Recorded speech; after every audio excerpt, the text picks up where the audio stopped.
Whoops. Hi, Internet. Just like always, you've missed the first 5 minutes. Sorry. If I had a Patreon, maybe the video would be there, but probably not because I still would have forgotten to hit record. Anyway, welcome to D&D. So you guys are alerted by Reggie that you have reached this next system, and much the same as the last time, the system consists of a large star. This one is a little bit dimmer than the last one. It's more of a reddish hue. Uh, and again, 7 planets surround this star, all of them kind of circling in unison, uh, much the way any solar system works. And as Reggie scans through them, he pinpoints this time the planet uh, that seems to be the only planet that has any sort of buildings or structures on it. And he narrows down your search to a small kind of area uh, along what appears to be some sort of a forested area. And bringing you in for a landing, he tells you, well, your next objective is somewhere around here. There's several large stone buildings in the area, but I figured this would be the best spot. Perhaps some of the locals know something. There's no registered information in the Galactic Exchange, so we must do this the old-fashioned way, I believe. Captain, if you don't mind, I'd like to stay here and scan some of these star charts a bit more. Otherwise, I'd be happy to accompany you. That is, if you haven't scrapped the Clockwork Titan. You haven't, have you? Um, I, as your dungeon master, genuinely do not remember if you scrapped the second robot thing or not, or if you saved it to let Reggie walk around in. No, I think we Yeah, have I think we're saving it. Okay. we did have one for Reggie. Reggie actually already tried it out. Yeah, I remember it because he went into the wrestling match with it, but I wasn't sure if you guys saved it or not. So you do have one. So Reggie's fine either way. He can escort you, along with any of your other crewmates. The recently enlisted Kinyasha, the kind of grappling wrestler from the local galactic wrestling promotion, along with the human survivors from the asteroid, and many of the Drow who are still on board. And these Drow, so far, it seems like there's been no signs of any sort of like mutinous behavior or any like wanting to get back at you for taking over from Jarlaxle. As a matter of fact, nobody on the crew seems really phased by this. Like they seem like just another day on the ship, uh Tohan, you as the first mate have taken some time with some of these drow. You've kind of been working around them and stuff, like telling them what to do. And some of them have been showing you literally showing you the ropes on the boat. Um, so going forward in any combat situation, with ship to ship combat situation, you will now have advantage on any actions you take, any that require like an attack roll. So any of the ballistas that you could fire or cannons, um, any sort of maneuvering. Airyainth, you, as the captain of the ship, have been spending a lot of time in the spelljamming helm, just kind of figuring out the way the ship essentially works with the assistance of Reggie.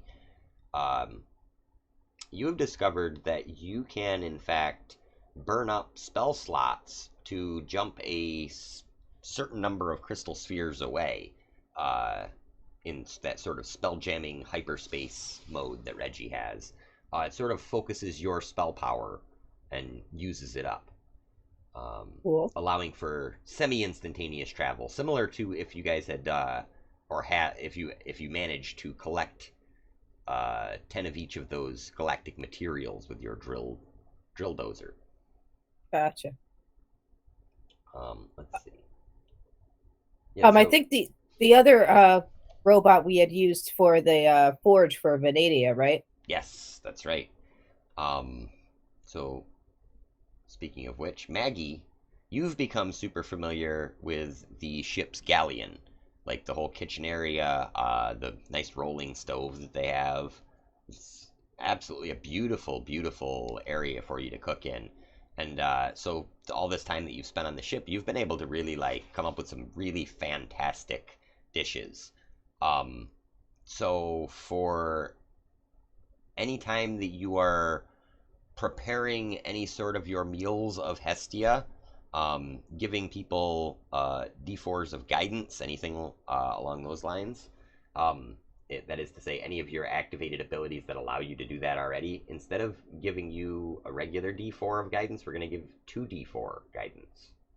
Nice. Cool. So Awesome. you have to activate that when you're on the ship because that's where the galley is, but you can do that whenever you are on the ship, like in any sort of like downtime or even I don't know, maybe during combat. Quick combat biscuits and just start chucking cookies at people. Venadia, you've been spending a lot of time obviously working on this forge where things can be created. This essentially, like, I don't know how Minecrafty that you are, but this is your crafting table. You know, this is where you can come up with any idea, and it's essentially like an engineering board. So is there anything that you would want to have been working on, considering like the ship, or considering like people's armor, or any sort of that stuff?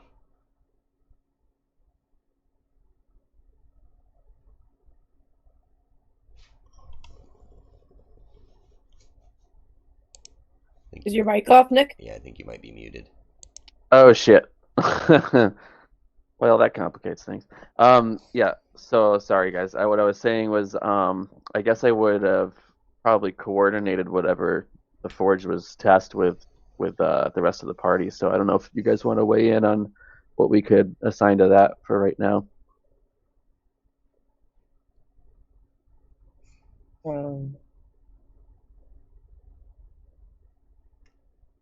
See, and this is where D&D both excels and fails as a game because the burden is now on the players to come up with some sort of creative plot device that will be I think helpful to them. we were working with Reggie on like improvements to the ship, right? Yeah, that Yeah, was general. that was something that you guys had been working on, like a hyperspace improvement. Yeah. So if there's any like heavier parts that need to be forged to shape or anything like that, like we could start working on that. But there's other kind of fabrication and stuff that the shop has as well, right? Like Yeah, like I mean, literally, machining yeah, and picture like a machine shop essentially. Like, excellent. Yeah, so I think that's what we would be doing right now is just getting to work on fabricating whatever we need to for upgrades for the ship. Yeah.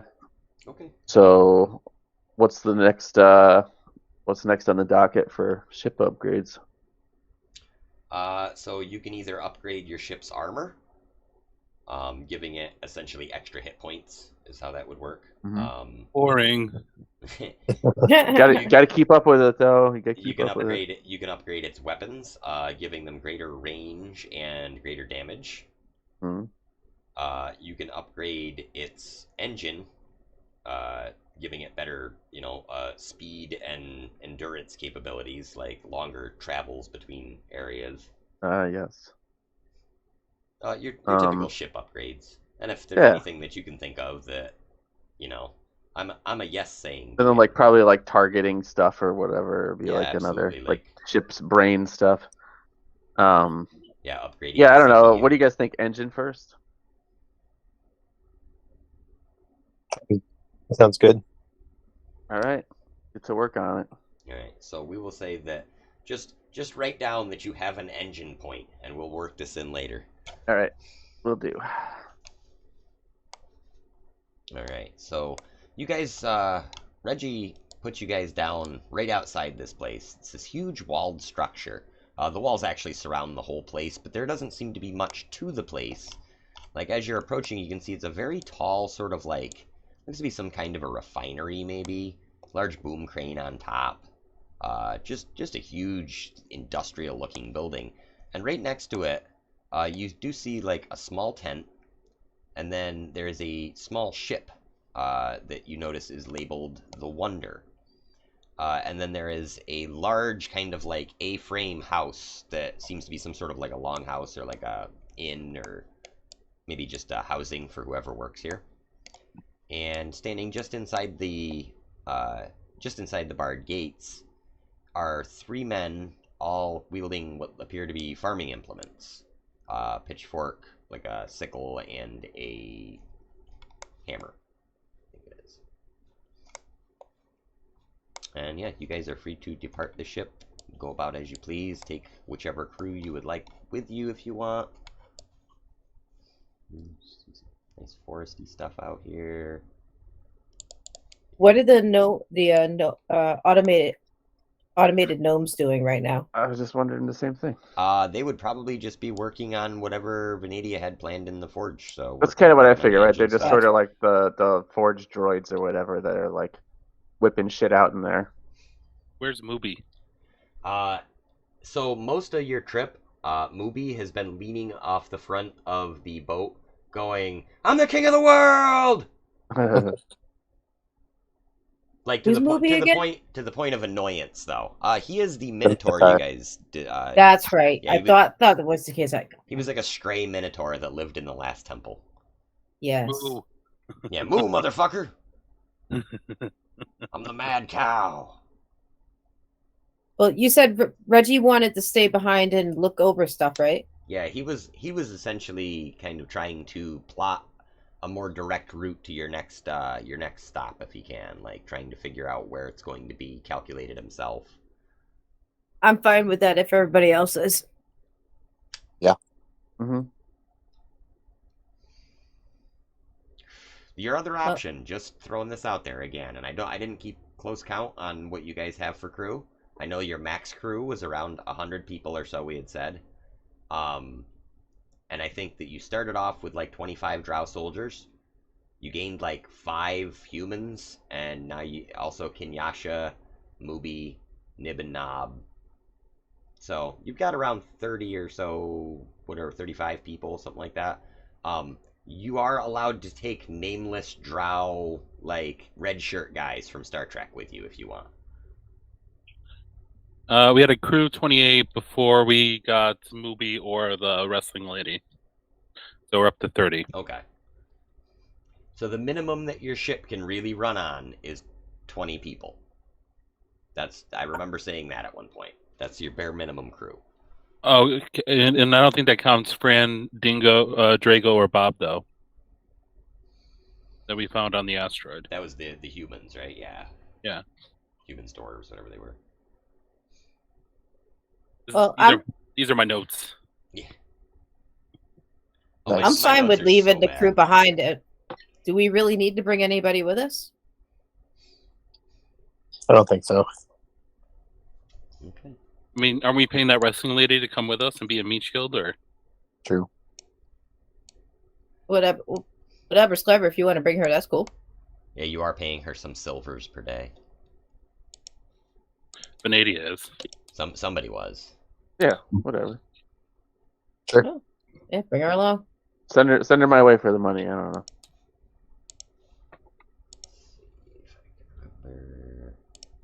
I kind of feel like we should each have an entourage at this point, right?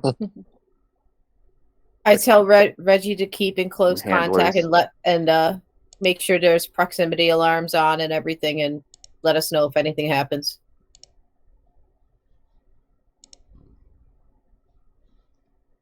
Oh, yes, Miss Airyainth. Very well. Be sure to keep the channel of communication open.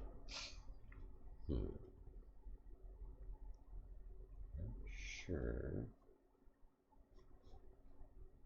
Well, I thought I had a character for Kinyasha, but I guess I don't. So we'll just find one. I apologize. I was distracted for part of the synopsis you were given before. What information are we looking for here as far as like which temple and whatnot? Yeah, so this is Reggie has determined that this planet he's pretty sure is the location of the second word. So there's a temple somewheres for the Wind Dukes. The ones that were in control of the rod before it was shattered. Long ago, like fabled myth stuff. Gotcha. So yeah, he's determined that somewheres in this area is some sort of a temple that contains this word. And this was just the nearest like settlement type thing to it that he could find that actually might have some people that could direct you to it. Gotcha. Because Thank you. he's detected several buildings in the area, but none of them seem to be like used for thousands of years. All ancient stuff.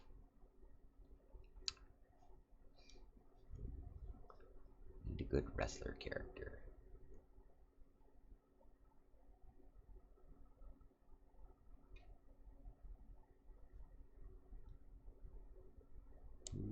Yeah, should do. Maybe. Oh, there's a lot of wrestlers. That was way more wrestlers than I needed.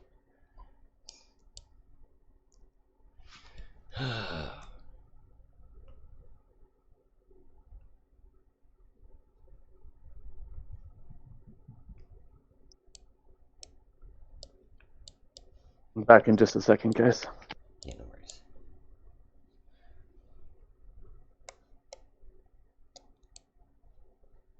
Bam.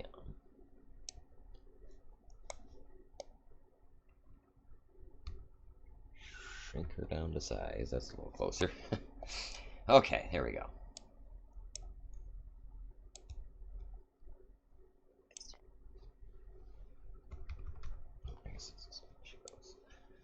Okay, so you guys are bringing Kenyasha with you, right? Yep. Okay, so as you leave the ship, y'all begin to approach. While we're gone, Mooby's in charge. He's like, "Moo, you heard it, motherfuckers! Swab the decks, Belay that batten down order. the hatches." Guys, that's not actually true. Yeah, several of the drow kind of give quizzical looks to Tohan, like, "Oh shit." I say, no. Reggie is in charge. Says, "Oh, Mooby, this is an excellent chance. I can be the temporary captain and you can be the temporary first mate. So it'll be perfect. It's like a small mini-adventure, happening all on its own." Keep it to a dull adventure, Reggie. Yes, the best kind. Perhaps a nice book and a warm cup of cocoa. Sounds lovely. Mooby's like, "Wait, cocoa? What's cocoa?" Like, as you guys are walking off and you hear Reggie trying to explain how it's made out of milk, but he's really awkward about it. Alright, so as you all approach this large gated sort of fortress, you hear a voice cry out, "Who's that then? Are you here with the shipping company?" Alas, we are not. We come in search of information. "Ha! Well, whoever you are, you'd best be on your guard. There's monsters about. Been dealing with them for the last couple of days now. They're horrid little things. Monsters? Where? Well, coming out of the forest, I don't know how to explain this, but our crops, our batatas, they came alive. Your Batatas are alive? Yes. They've grown mouths and teeth. Eyes. The batatas have eyes." He sort of starts like cracking up, like freaking. His buddy comforts him. The other one says, "Yes, a terrible blight has befallen the land." My dear agrarian fellow, which way of these... I'm sorry. I raise Which my way have arms you and do my best to sense if there is magic afoot that is controlling the potatoes. Make me an Arcana check. Like, it'll give you 2d4s advantage. That's good, because actually, for once, I actually need it. Hold on. 2d4s.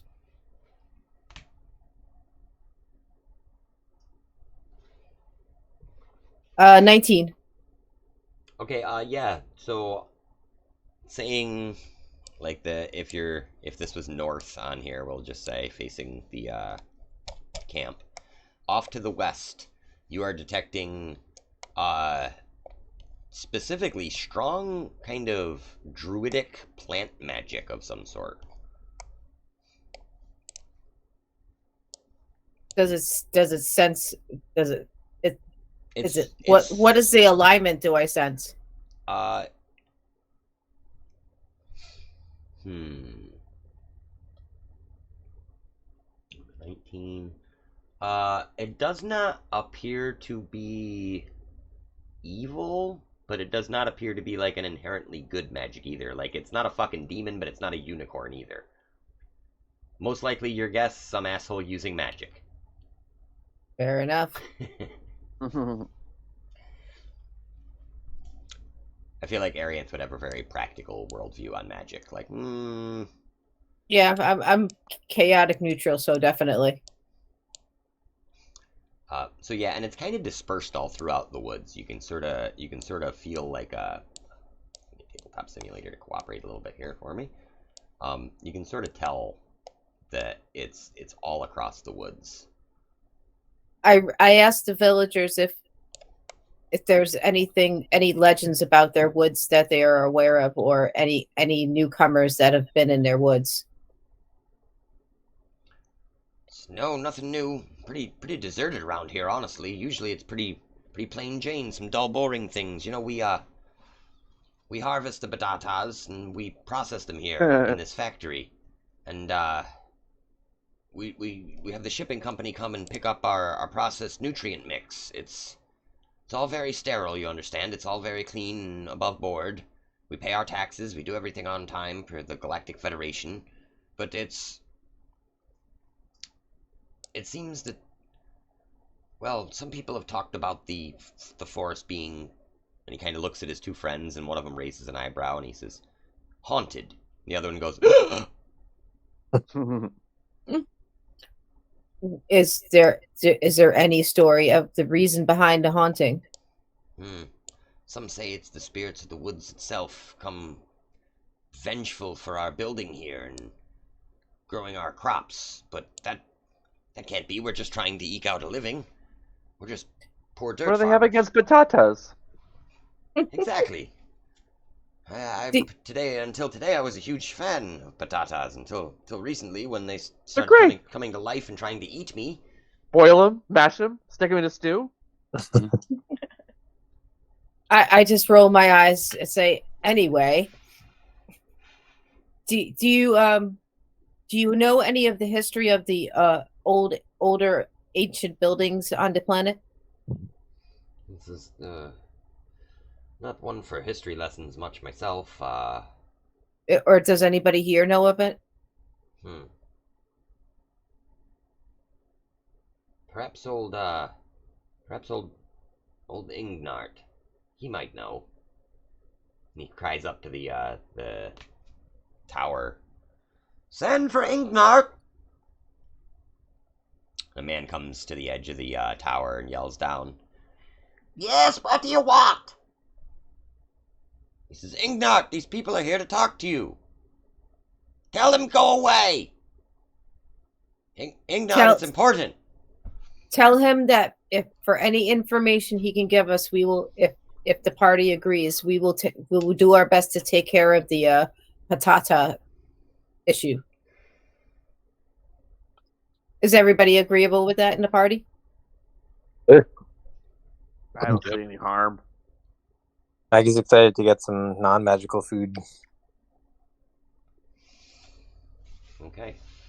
So the guy yells back up, tries to explain to Ignard, and Ignard begins raining down insults, calling this guy lowly dirt merchant, saying that he's not qualified to be a factory worker, and he's only a field worker, and he shouldn't be giving orders to anyone. It's just being a general dick. I try my best to sweetly convince him, and I'll roll for charisma on that one. Yeah, roll me a persuasion check for sure. Maggie will lay a hand on your shoulder and give you the 2 quarters.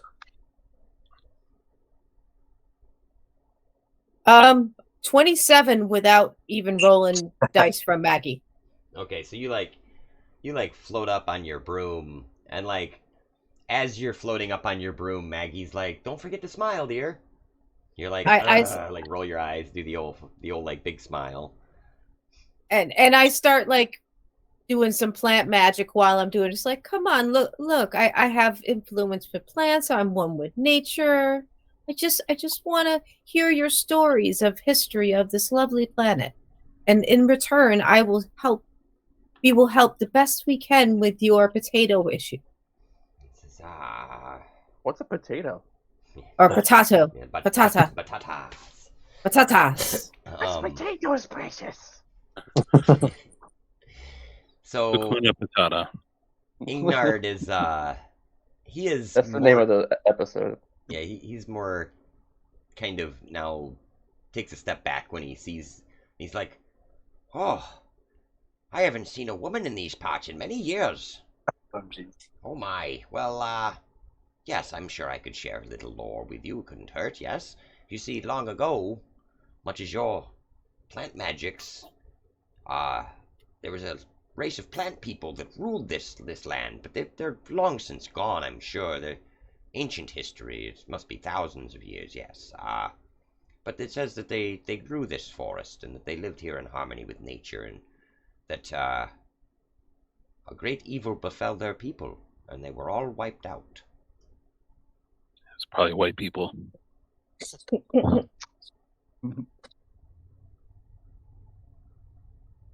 Ignar just shrugs at that, like, yeah, probably. Venadia rolls her eyes and nods.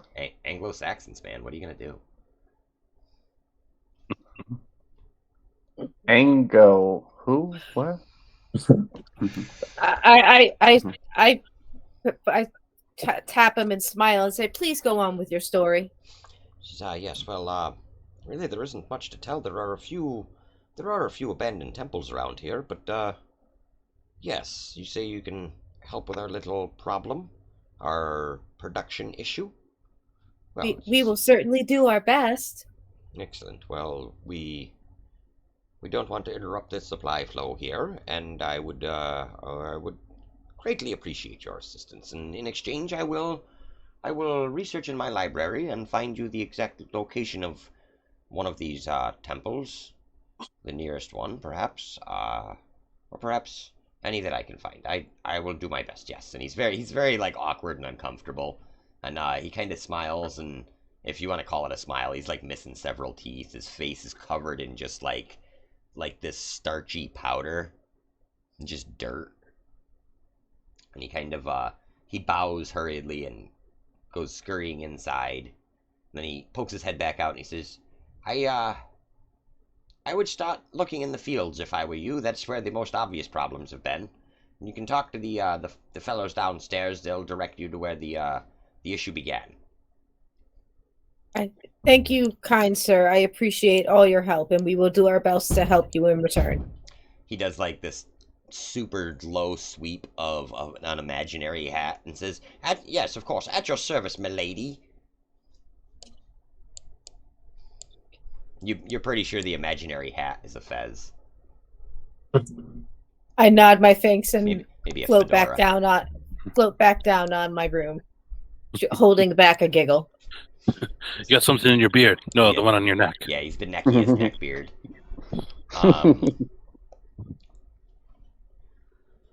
So you guys, you head back down. The farmers,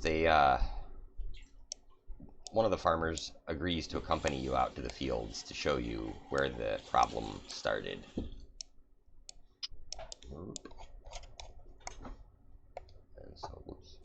So you all walk down towards the field, and you see these large plants, with some kind of giant flowers at the top. And the entire way the farmer is describing batatas and how they grow underground and how normally they're a very peaceful and enjoyable plant. And yes, he literally drops the line, you can boil them, mash them, put them in a stew. Because anybody that talks about potatoes talks about that. So when you arrive, you enter the field, and standing in the middle of the field, you can see what appear to be rows and rows of little holes that have popped up out of the ground. Like it looks like something has dug its way out. And he says, "See here, this is where they first started coming out. We've been digging them, but then all of a sudden they started digging them themselves. It was awful." Where are they now? They ran off. We mashed a few of them, you see.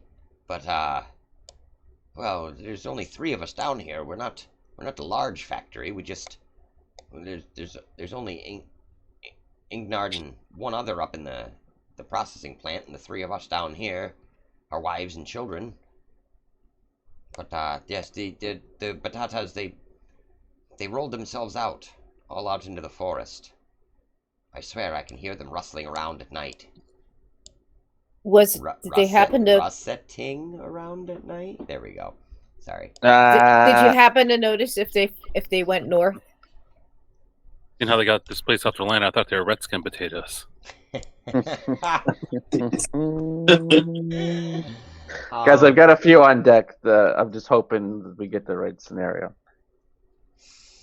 He says, the potatoes seem to have gone out to the west. So it would be out towards the forest area. Okay, Says, wait, but there, I think I can see a group of them now, and as you look out, you can actually see a couple of groups of these things rolling around. It's maybe like 20 or 30 of these potatoes. They're big. Batatas. They're like the size of like maybe a softball to upwards of volleyball. So these are big. They're not like potato-sized batatas. These are like batata-sized batatas. Yeah. These are not your mama and your papa's batatas. Yeah, exactly. There you go. We're knocking them dead tonight, guys.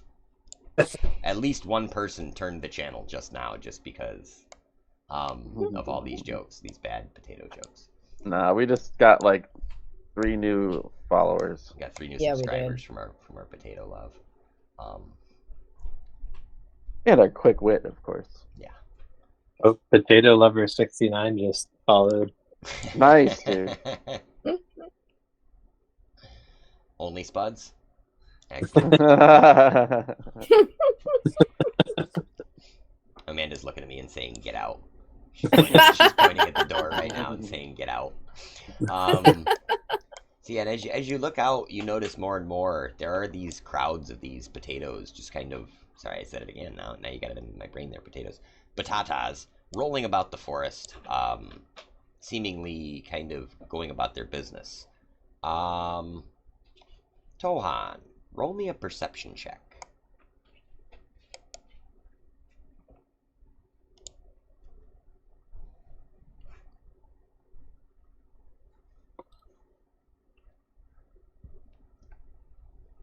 And that one. Okay. Yeah. Heck. You think these potatoes look delicious.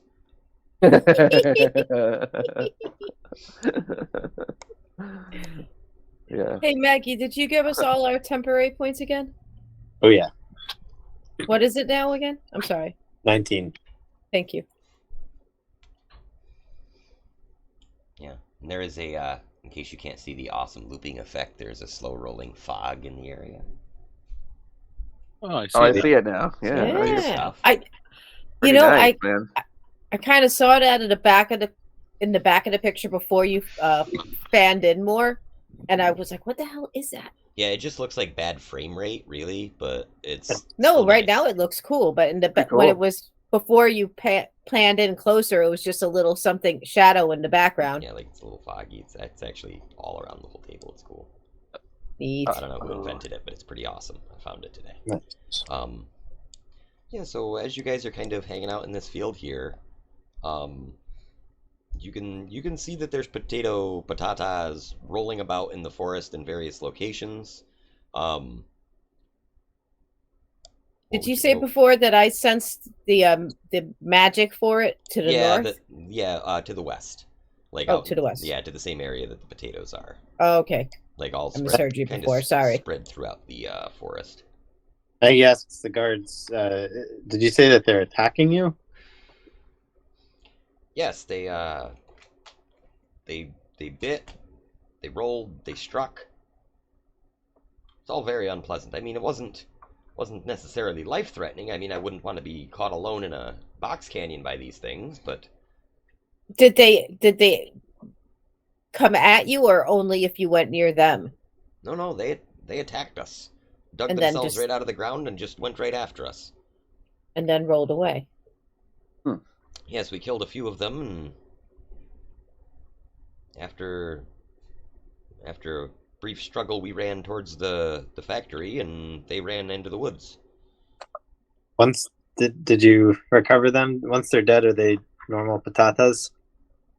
Yes, we actually processed a few of them. They seemed to come out okay. So it's probably just the enchantment spell. Well, you could just torch them all. What do you think? Well, Guys, they're just potatoes. Calm down. we need to find a baked source of it. batatas. if we don't find a source of the enchantment, there's a good chance it'll just keep happening. All right. Well, let's see if they'll lead us to where they've been enchanted. That was my thought as well. All right. I thought mine sounded more delicious, but okay. You're certainly welcome to torch some along the way and have a snack. Yes, I produce flame and torch one. The farmer thanks you and bids you a fond adieu. He says he will be back in the inside of the defensive perimeter, awaiting your return. So you guys are in the potato field. You want to head towards the forest, I take it? Yeah. Sure. All right. Are you being sneaky? Are you fucking bum rushing these guys? How are we doing this? I want to sneak Oh. in. I'm just gonna walk normal. Okay. Yeah, I'm not gonna run yelling or anything, I'm but gonna I want to crouch run. Sounds like Tohan's just walking dead center up like through the clearing, and Vanadia's Right. Yep. like rolling behind like a tiny rock and then like a tiny log. Like Yes. none of them are quite big enough to like stop you from seeing her. Yeah. But I just can't help myself, you know. they can definitely hear Maggie coming. She's clanking. Yeah, like 10 feet behind everybody else, like dragging the pots and pans. Yep. They're all clanging together. I'll stay on my broom and kind of float on in. All right, and let me rename her real quick here. Kenyasha, who has so far been super silent, not because your DM forgot she was here at all. She sort of looks. Yeah, that's close enough. She sort of looks at all of you, and she's like, "Well, so do we have a plan? Because I mean, I'm all for mashed potatoes." Batatas. Well, we can certainly take care of whatever potatoes we come across, but we want to leave some to try. We want some to run away so we can follow them. And then hopefully that'll lead us to the source of the issue, and then we'll just deal with it then. Right, so you can see that there's a group of these things, not super far away. A few hundred feet. About almost 200 feet away.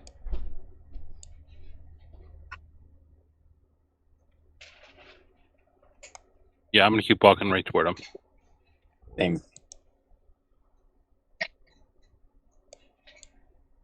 So assuming everybody is still maintaining the same composure and statures, you guys get kind of close, and you can now see there are at least a dozen of these things throughout the forest, these groups. And the one closest to you notices you and begins moving towards you in kind of a... Saying that it's a group gives it too much order. These are clearly some sort of a chaotic swarm of creatures. They're just rolling. Now, how many of you have seen Attack of the Killer Tomatoes? I was just about to ask Oh, something like yeah. that. They are literally just rolling of their own volition towards you, bouncing off from rocks and shit up into the air, and the entire time, yeah, that theme song's playing. Love it. Attack of the I'm Killer so Batatas. excited. I am so ready to slice and dice. Happy Halloween, everybody. It's spoopy season. I yell, have fun, boys, but leave some alive for us to find out where they go. There's only one boy here. Oh. Have fun, everyone. Yeah, Kenyasha and Venadia and Maggie Yeah, all turn and look at you, and you're like, "Have fun, boys." Like, huh? all right, dude. Hi, bro. Yeah, sure, bro. Aaron is shrugged sheepishly. Sorry, I smoked too much of the hobbit's weed. Oh, Yeah. thanks for the invite. Kenyasha probably looks at you with a very low voice, and it's like, "I associate as a they them." She strikes me. Oh, now you're all named Kenyasha. Oh, that's good. Neat. Nifty. We are all Kenyasha. Oh, tabletop simulator. All right, so she actually looks at you and she's like, "So, can we smash them?" She's kind of looking at all of you. Do whatever you want, as long as we leave a few alive, so we can try to trace where they go. I promise nothing. All right. I'm just run up to him, I guess. Okay. Yeah, you guys can roll initiative for me. Is there any chance anybody else wants to keep track of initiative order? I mean, I can. I got a pen and paper. Because I do not have my pencil. Oh wait, there it is. Never mind. I got you. Okay.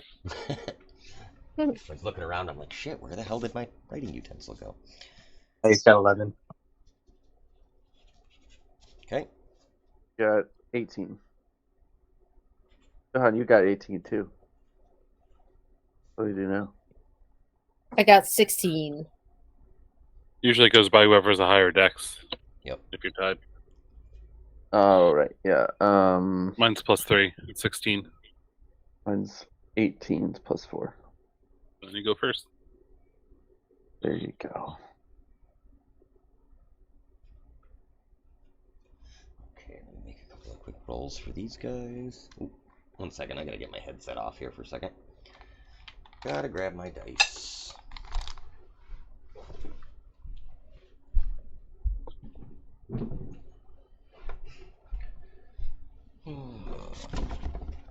Just think they weren't killer clowns from outer space. Okay, there we go. Let's see. So these batatas. Oh, straight 18. It's even funny to write the batatas down on a piece of paper. And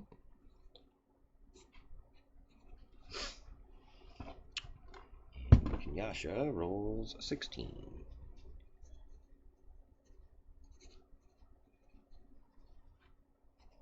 Okay, so it looks like the order is going to be Venedia, Tohan,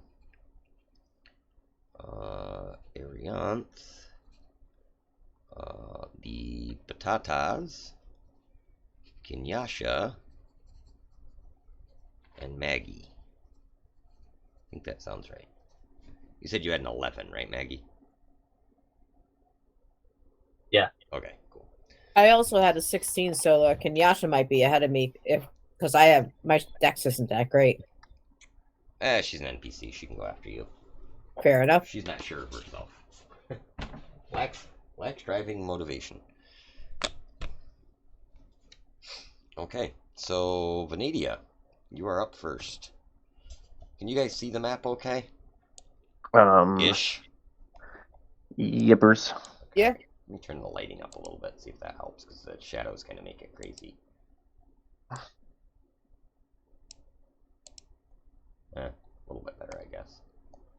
You guys are here.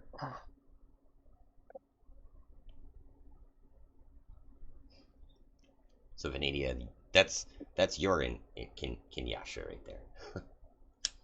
Okay. Yeah, I recognize the mini. I have a question. Okay. Could I do my action surge and just randomly assign one of each attacks to a separate batata? So you want to do like it'd be 6 strikes essentially, or what is it? 5 strikes, Yeah. right? It's 6. It is 6 with an action surge because you get all your shit back. So you're trying to strike 6 separate batatas. Yeah, I mean they function as a swarm, so I don't see why not. We will put you guys within attacking distance here too. Like I don't know, what are you movement 30 feet or so? Yeah, we'll say that you made it up to here before they started moving towards you. It's like two parties kind of coming together, and then they start running at each other like. Rah! So yeah. Oh wait, no, it's still 5. It's 6. When I get my next level, maybe I think. Forget. Anyway, 5. Yeah, because for the action and with the extra attack, right? It's Yeah. the second. Exactly. Now I'm gonna get another extra attack from fighter, so they'll stack. It's either the next level or the one after. I can't remember. Nice. The next level might be coming soon. Trying to get you guys up to 20. Mm. A reasonable amount of time. I don't want to bum rush it. Yeah, so you are charging in. Rah! What's your anti-batata battle cry? Hakuna Batata. Nice. Oh yeah. It's perfect.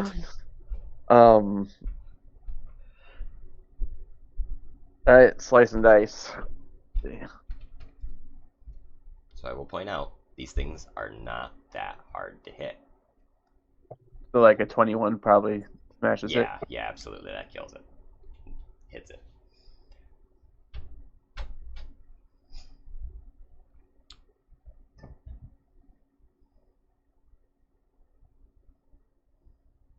Okie dokie, 5 smacks.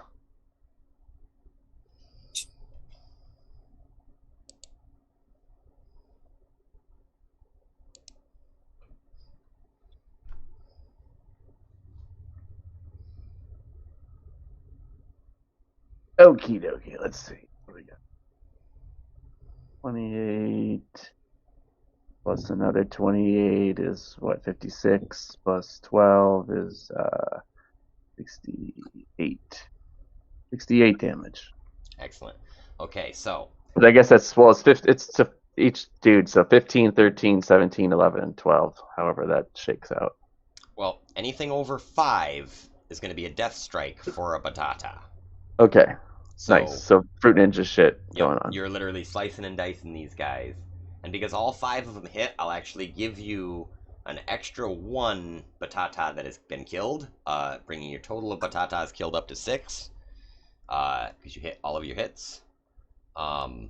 Meaning that this guy is now consisting of about 14 batatas. Yo, you want fries with that? Fucking Hakuna Batata. Jesus Christ. Okay. It's so good. Alright, so next up, if that's all, is going to be Tohan. Okay, I'm gonna pull out my wand of web and kind of just like try to web all the batatas together, I guess. Okay. Nice.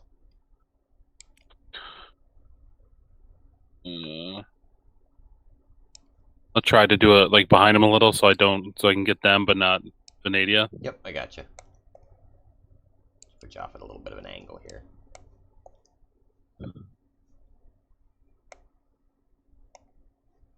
Zoom into my awesome potato monster guy. It's like a 20-foot cube. Okay. So you are able to get. And then they have to make a DC 16 dex save, or they are trapped DC and restrained. Yeah, these are potatoes going with no modifier. That is a 13. They do not make their DC save. So there are now 14 very webbed potatoes in front of Venadia. Just this, it's the old Spider-Man. Flip, flip. And I'm gonna yell, "Set the web on fire!" Aaron, it's yelled, don't kill them all. At this point, Why? Aaron, if you would notice, being up at a higher vantage point, the three other groups of these things that are nearby that are starting to roll towards the noise. Oh, of never your mind. There's group. more of them. I forgot. So many batatas. Too many batatas. All the patatas. Can you tell that your DM suffered from PTSD from digging potatoes this week? Dude, listen, I get it, and I've never grown even that close to that many potatoes. So It's so cathartic to watch you guys kill these little bastards. I feel good doing it for you.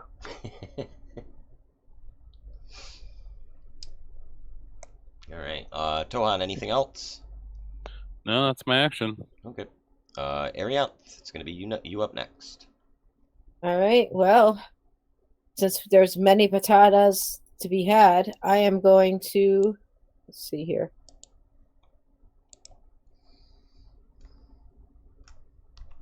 For now, I'm going to create a bonfire right smack in the middle of the potatoes. So a 5-foot cube is of the potatoes at the very least is on fire right now. Okay. Nick, refresh me. Is the web flammable? I believe it is, Yep. right? The webs are flammable. Anyone creature in those webs for 1 round, dealing 2d4 fire damage to any creature that starts their turn in the fire. Awesome. Okay, so Airyainth, go ahead, cast your fire. Yep.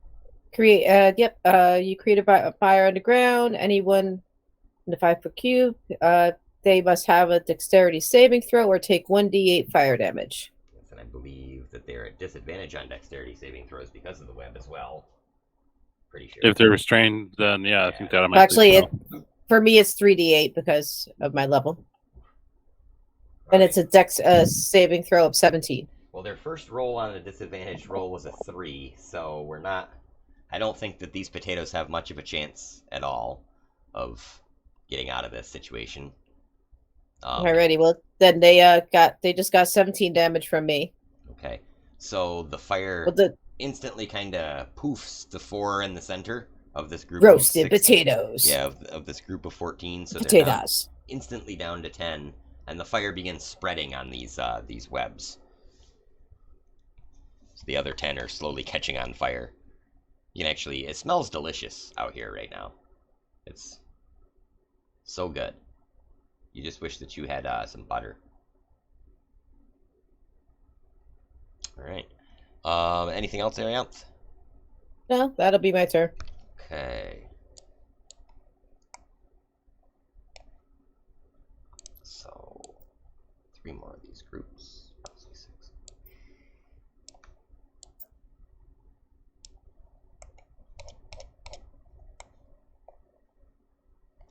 Roll a quick perception. Those guys. Nope, they rolled like shit. They didn't hear you. Okay, so far it seems like only those 3 groups are approaching your area. The rest of the batatas that you can kind of see off in the distance are... He doesn't belong there. Well, if it's their turn, they take 6 fire damage, whatever's caught in the web. Yep. So the rest of these batatas are fucking baked. Roasted. There we go. Bam. So Dinner is served. You are now sitting in front of a large pile of baked potatoes. Batatas. You say potato, I say patata. Mm-hmm. I keep meaning to say patata. All right. Yeah, so these guys all move forward about 30 or so feet.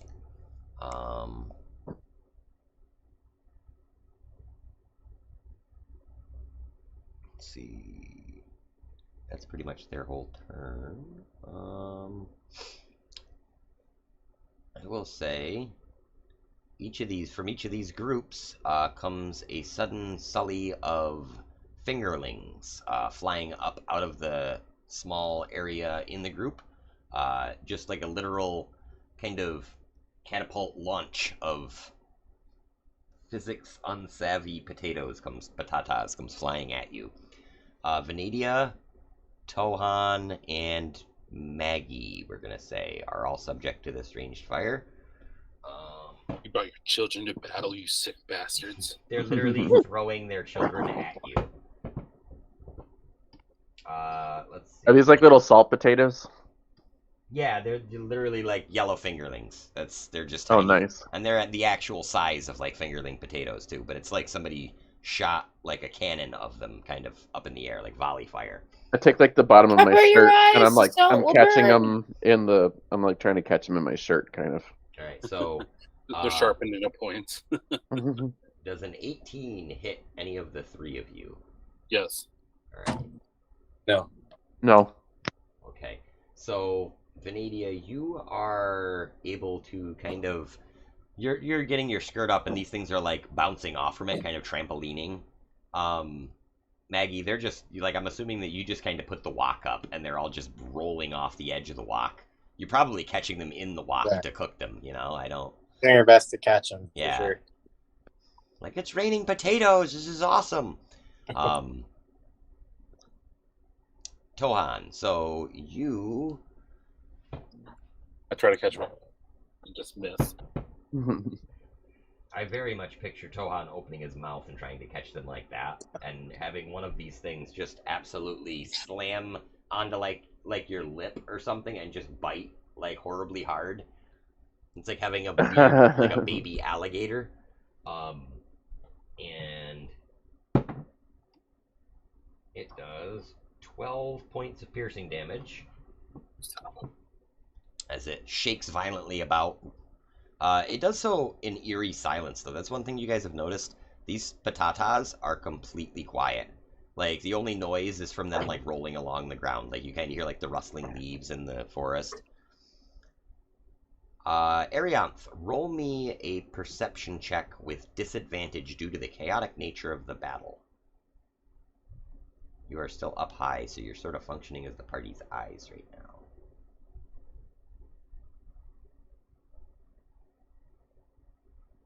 And ears. 11. Okay. You can't be sure what the sound is, but off in the distance, there's something kind of rhythmic going on, like a thumping or a bumping or maybe drumming. You can't see where the source of it's from, though. It's like off deep in the woods somewhere. And you get a general sense that there's something going on off to the west. Is it? Do I have a free action to broadcast it on the? Yeah, I mean, mental channel? You can let people know for sure. I do so. Okay. Kenyasha is going to just fucking charge one of these groups. Let's see, 10, 20. Yeah, she gets about there.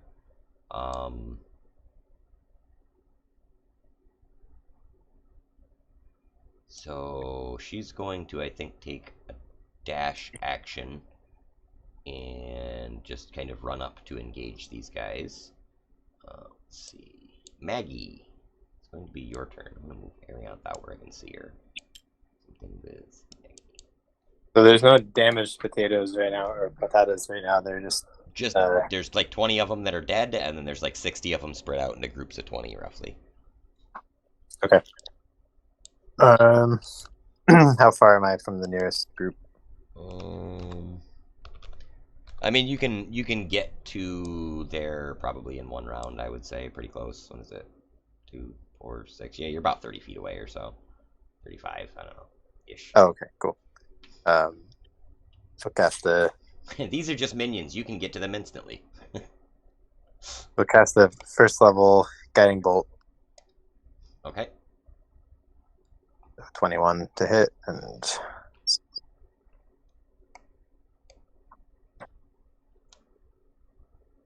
16 radiant. Okay. So the strike aimed at the group, one of these larger batatas kind of bounces up and catches the full brunt of this, and eliminates one from the group of 20, leaving Kenyasha only facing 19. And yeah, next person's got advantage, not that they need it. And Maggie's basically just like, let's go towards that sound, and heads in that direction. 6 or 30 feet of motion that way. Okay.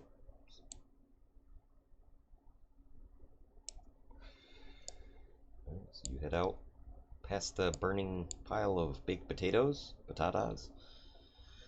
Let's see. It comes back to God, I wish I could smell that in real back life. to Venadia. He calls back to the farmers to come get these potatoes while they're fresh. Potatoes while they're fresh. You're probably out of earshot of them by now. You're several hundred feet away from that place, but I'm sure that they're watching from the walls. Yeah, so gotta wave them over. All right, Venadia, it is your turn. Um, Unless you had something else, Maggie. Sorry. Nope. All right, how far am I from between me and which? Wait, who's by that? I'm sorry, the unit of them that's on the right. Oh, sorry. Is I that- kind of zoomed out far, aren't I? Okay, so This is you too pixely on my screen. you are here. Yep. There's Venadia. Mhm. So you've got some guys up here that are about 50 feet away from you. There's some guys up here 50. that are about 45 feet away from you. You got guys over here that are about 40 feet away from you, or so. We're good, 120 feet. All right, so being that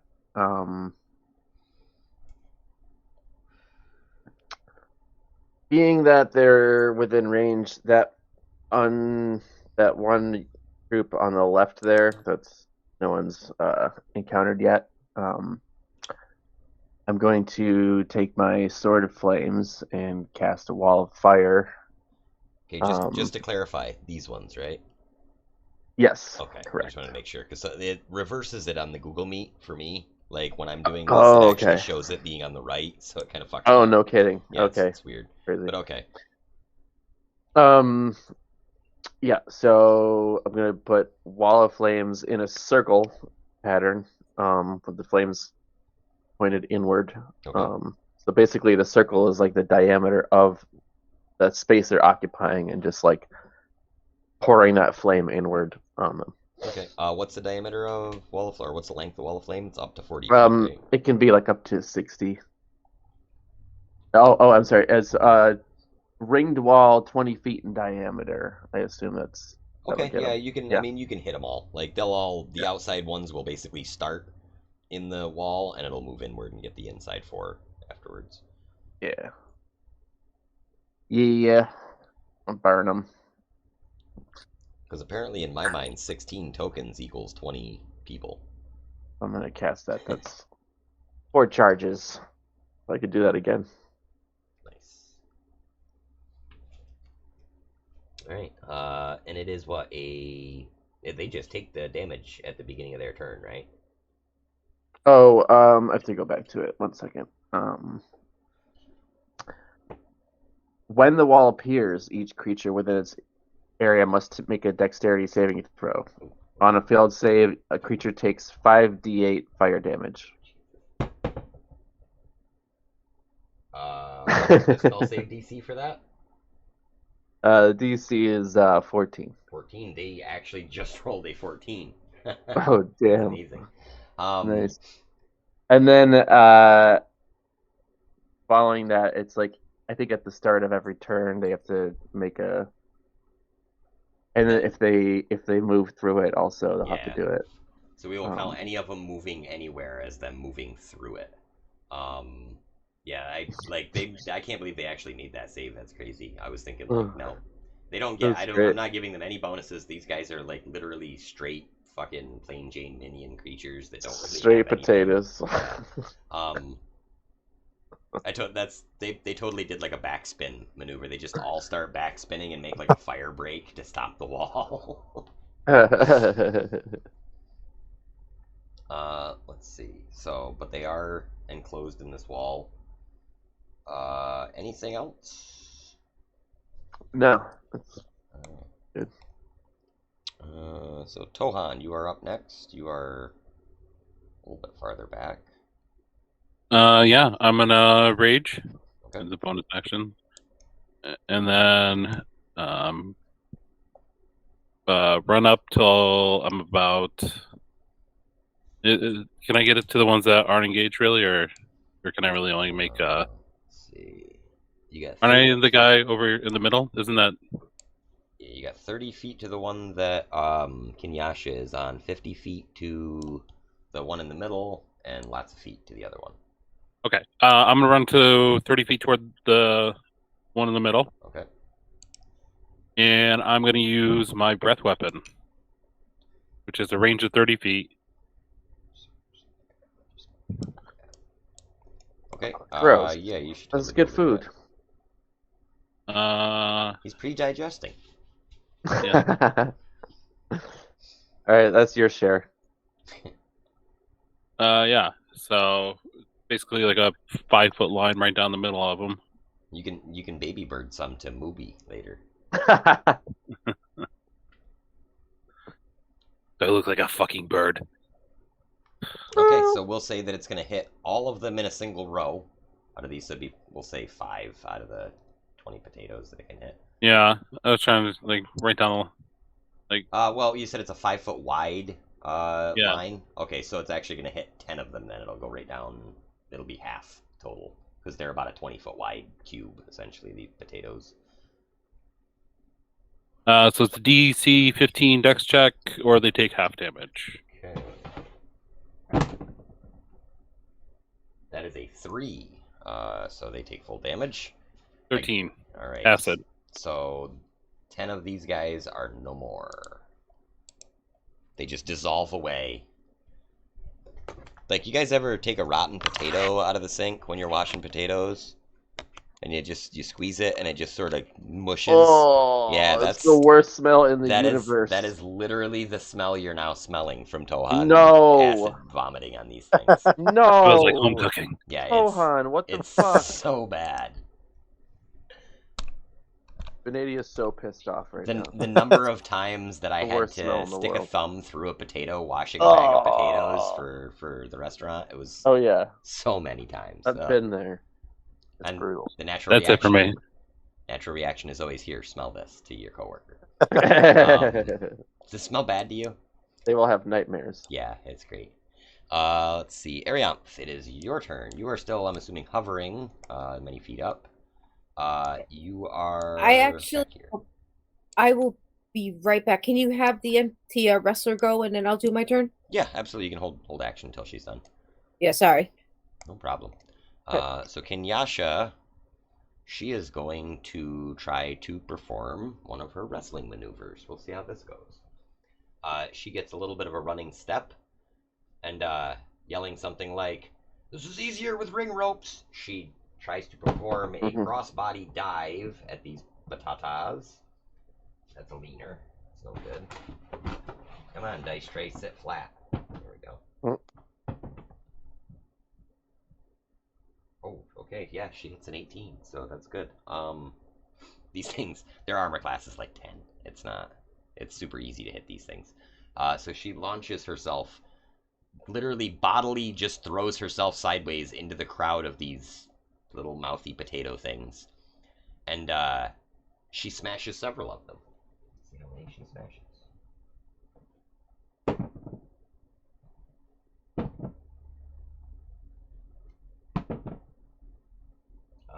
Looks like 3 of them. So she mashes 3 of these batatas, and the remaining batatas, of course, begin kind of clamoring around her, trying to bite and snap at her as a batata would. It's actually supposed to be their turn before hers anyways. I read the order wrong. Whoops. That's okay. We'll just pretend like they all held their action too. So this group attacking. Sorry, my bad. I'm back. Oh, good. So I'm gonna do the batatas, and then it's gonna be your turn, just because I fucked up the order too. So. Well, it was my fault, so it's all good. All right. So they attack Kenyasha, getting several hits on her. We said that she'd already killed 3 of them, so that's only 17. Okay, so she takes 17 piercing damage. just all these Batatas biting at her, biting her ankles, her neck, and stuff from where she slammed into the ground. She's like, "Ah, is that all you got?" Let's see. So, Airyainth, you go ahead. What would you like to do? Is there any Batatas alive left where they were caught in the web and fire? Nope, those guys are crisped. All right, I will move on to the next closest ones, and get within 60 feet of them and cast another bonfire.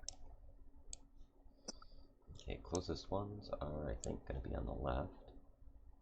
Oh, wait a minute. That's weird. I will actually heading west. The closest one's continuing to head west towards the drumming. I gotcha. So 10, 20, 30, 40. That's 40 feet of movement. Get you within 30 feet of them. You wanted to be within 30 feet or 60 feet, you said? Right there is fine. Okay. Alright, so yeah, you fly over towards these guys. And then I will cast create bonfire in a 5 feet cube of them. Okay.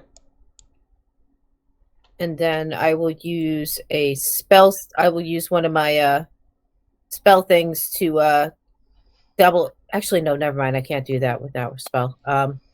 Actually, yeah, I will use a thing to use create bonfire again as a bonus action. Okay. So it'll be 10 feet of create bonfire that they have to roll a dexterity saving throw for. Okay. So half of them are at risk for immediately catching on fire. That's a 6. I'm assuming that does not beat your spell save. 17, yeah. So right. Yeah. What's so damage on it? 13. Okay, and so yeah, half of them are immolated immediately. And the rest, and any others that move into it or are still within it, they have to roll a saving throw every time. Okay. Yeah, so these guys are down by 10. So you guys are making pretty quick work of these things. That would be my turn. Alright.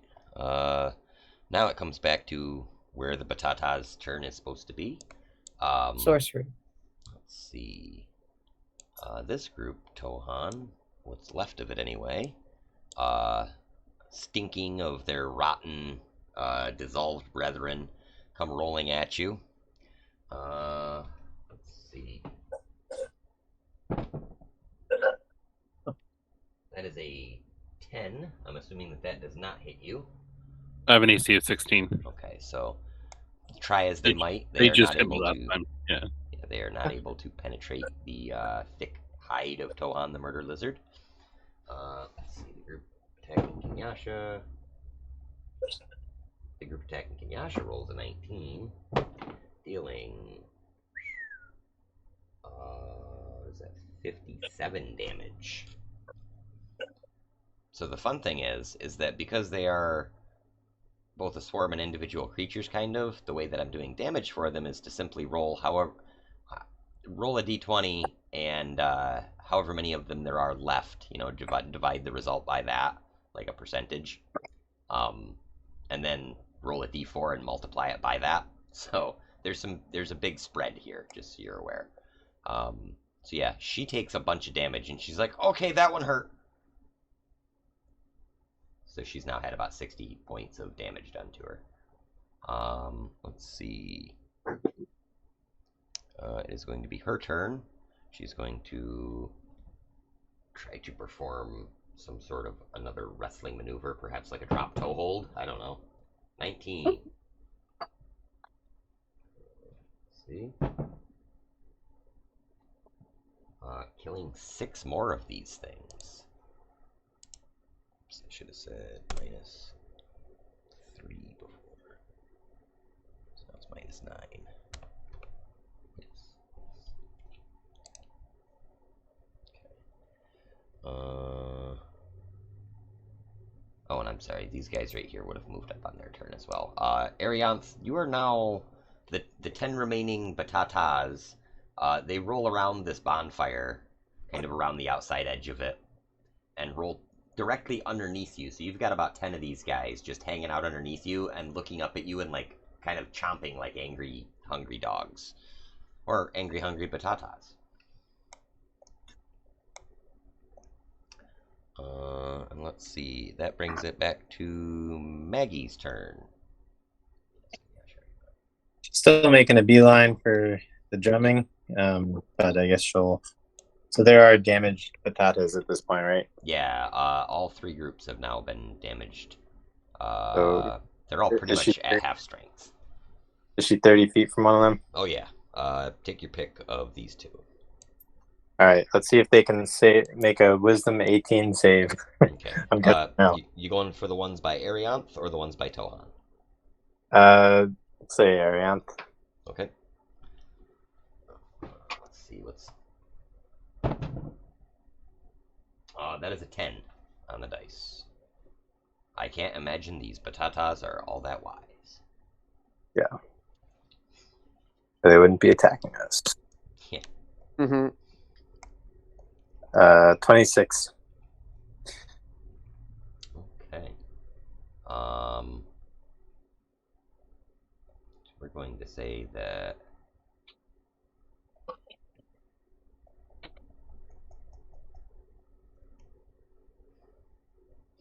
I'm going to say that is going to wipe this group out right here. So we can kind of progress a little bit. Alright, so any other actions? Besides you're moving more west, you said too? Yep. Okay. So you're able to move past this group. The frying pan is like itching to get out of her magical wherever the hell it comes from, but she's like, no, not yet. We'll use the real frying pan for these guys. Nice. Alright. That brings it back to Venadia. Venadia, you are back here.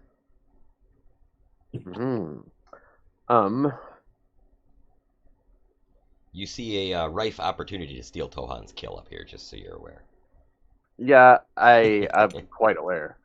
And I do have 6 out of 10 charges left in my Staff of Flames. Yeah, I just feel like frying some more taters, you know.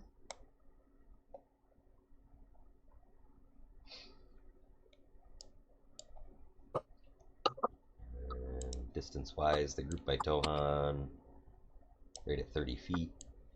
The other group here is right at 40 feet, it looks like. So, take your pick. I'll go with the 30-foot group. Okay.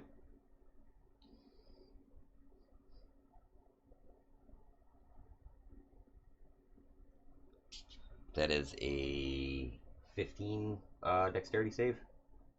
14. 14. That's a 7. Foof. Ouchies. That was Wall of Fire again, right? You said? Yeah. Okay. So yeah, Not that bad. What did you say, Dave? You saying potatoes are not that dexterous? No, definitely not.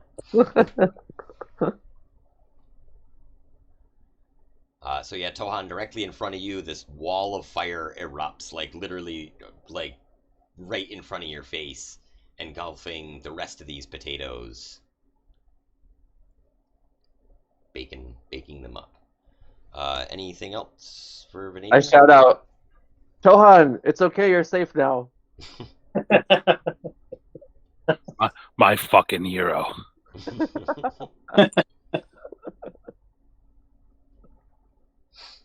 Alright, if there's nothing else, Venadia, it's going to be Tohan's turn next. And these guys are afloat. Dead taters.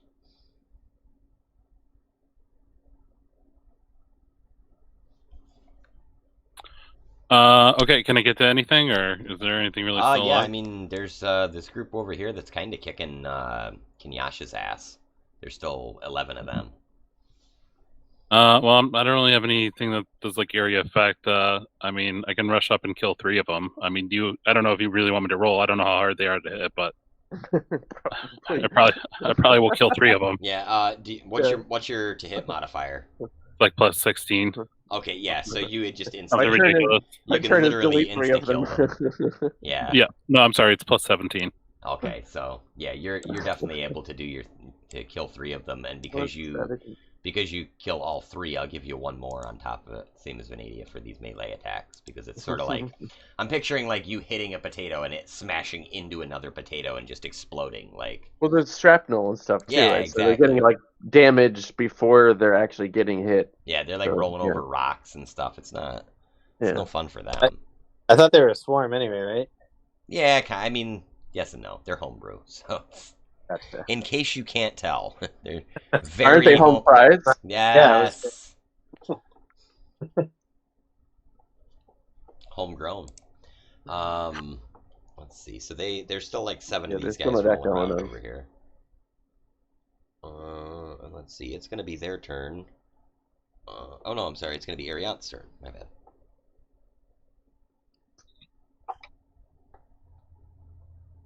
Oops, sorry. I still have 10 under me, right? Nope. Maggie killed them. Oh, okay. She schmecked her. Thank you, Maggie. We're eating good tonight. Are there You saw Which what's on and decided I better preserve these guys with the death bell. any more in front of me heading west towards the drums? Or near me? You do spot one more group kind of off to one side. However, they appear to be engaging with a pair of large animals of some sort.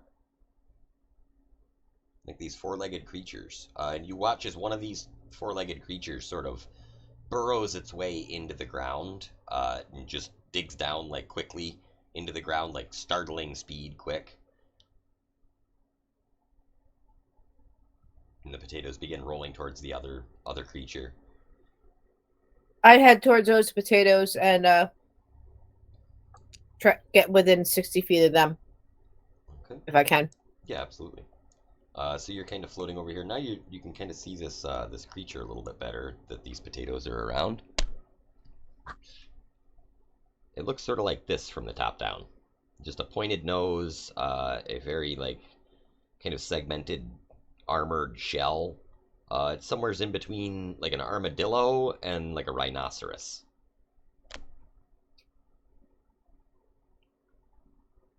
Alrighty. I like it. This is a D&D classic right here, guys. Well, I try my best to indicate for it to get back, and I use which is actually 2 of my sorcery points to bonus spell my bonfire action and use do a double bonfire again Okay. on the ones in front of the animal. Excellent. So you do this, and again, this guy has disappeared for the time being here.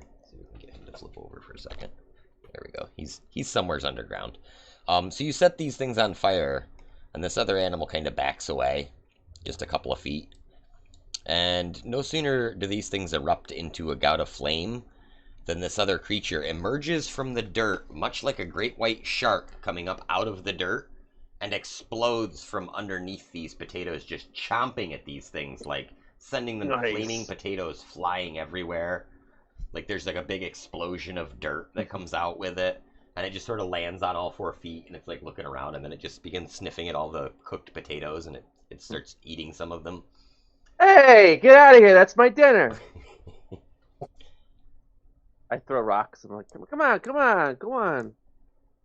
Quit it, Venadia. They're just little animals. They need to eat too.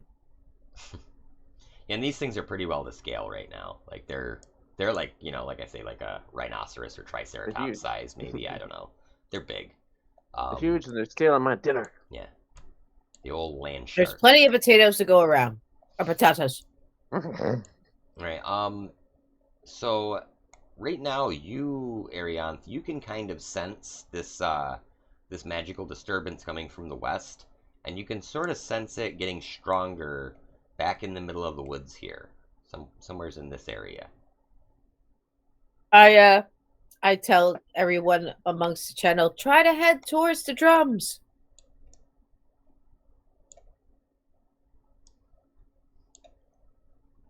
Okay. That'll be my turn. Alright, so it's going to be this last group of Batatas over here. Bloop. They're going to... Let's see. They're going to continue to bite and chew on Kenyasha, who Kenyasha is looking very bloodied at this point. She's not doing great. Okay, they only rolled a Somebody's 2. muted. They only rolled a 2. So let's see. Nothing bad on her. She manages to kind of shake the ones off from her that are biting onto her outfit and things. She's going to attack them.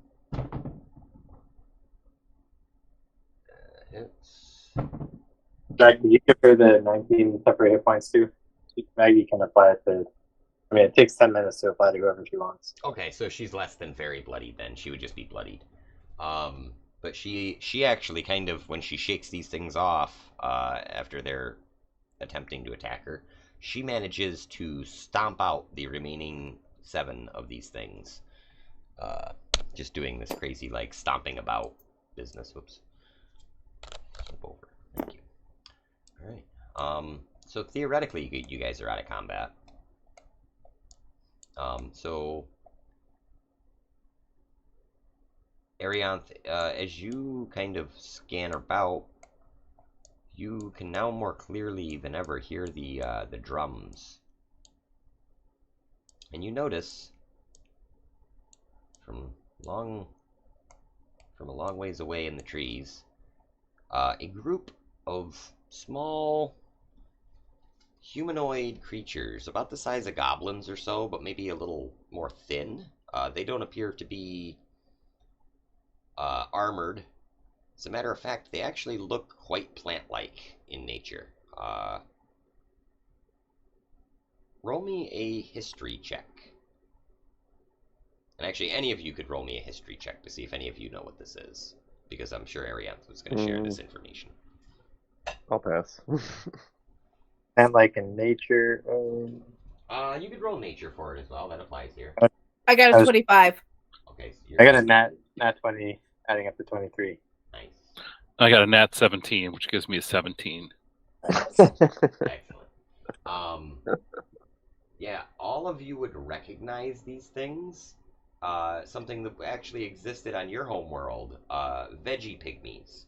So these are a small kind of pygmy-like creature, tiny people that are indigenous to certain worlds. They are known specifically for their use of druidic-type plant magic. All manners of plant magic they are very familiar with, and they are said to commune very closely with their natural resources. They're like, the guys from Avatar, except for instead of being big and blue, they're little and green. Yeah, these kind of like tendrilled stalks that come off from them and things, and they're all armed with very like primitive weapons, like wooden like staffs, and you see like one guy has like a stone axe. It seems like this drumming is coming from over there. Like you can see him kind of doing a little like dance, a little ritualistic dance thing.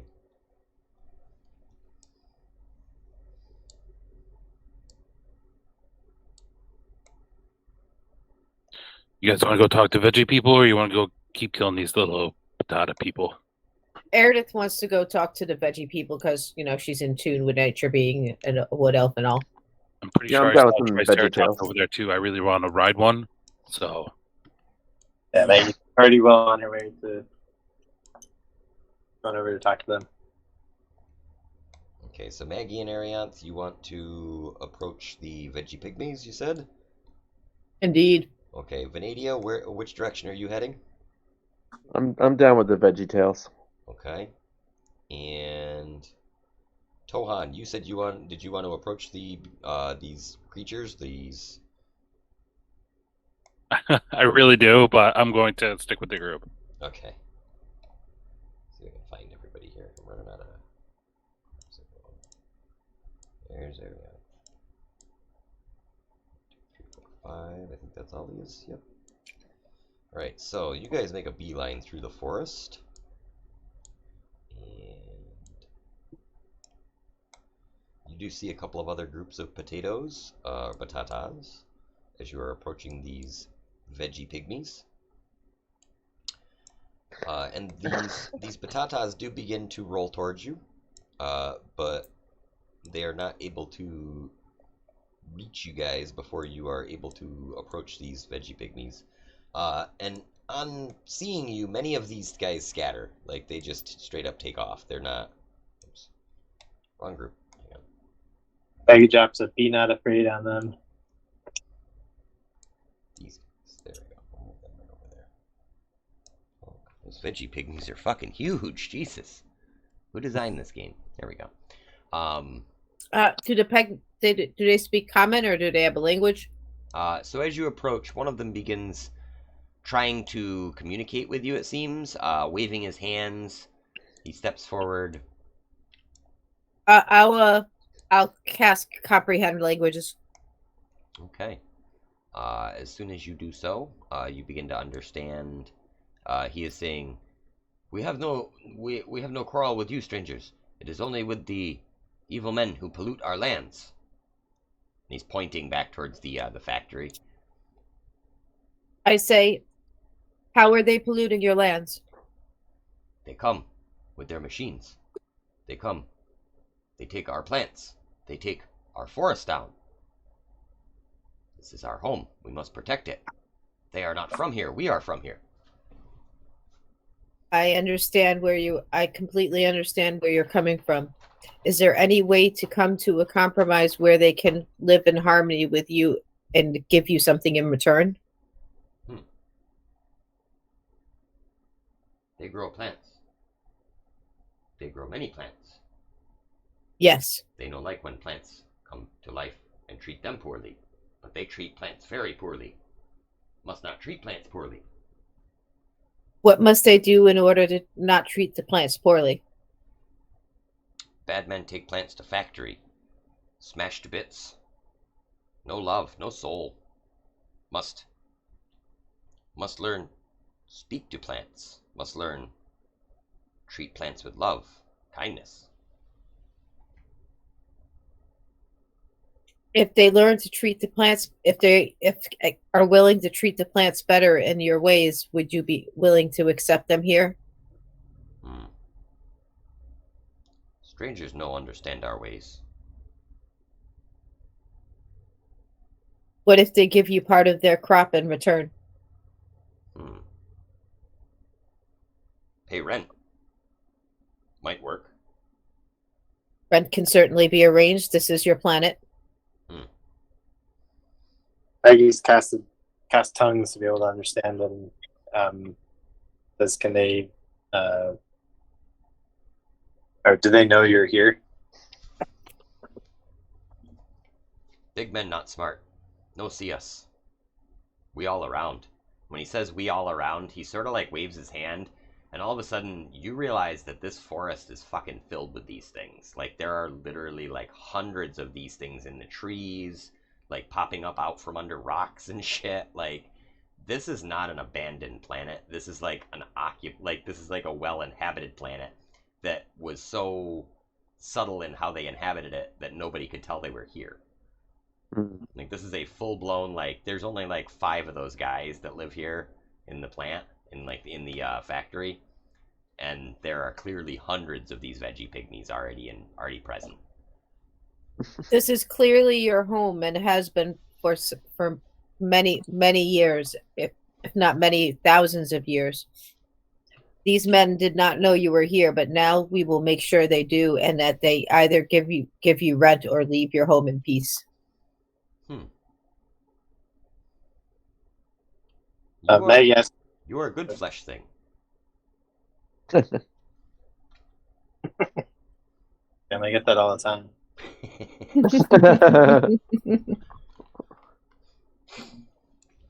What was Maggie going to say?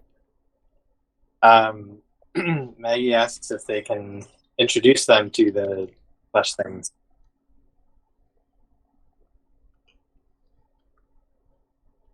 The veggie pygmy kind of looks around, looks at several of the other ones, and kind of gives a nod. Yes, we may talk, but no. Just If men attack plants, if men attack people, we will defend ourselves. We will I- not let them attack you. yeah, well, you'll have our protection.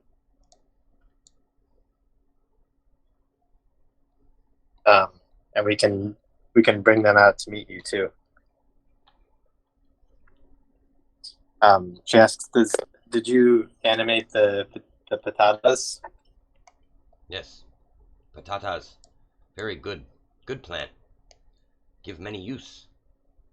Live short life, but well-meaning life.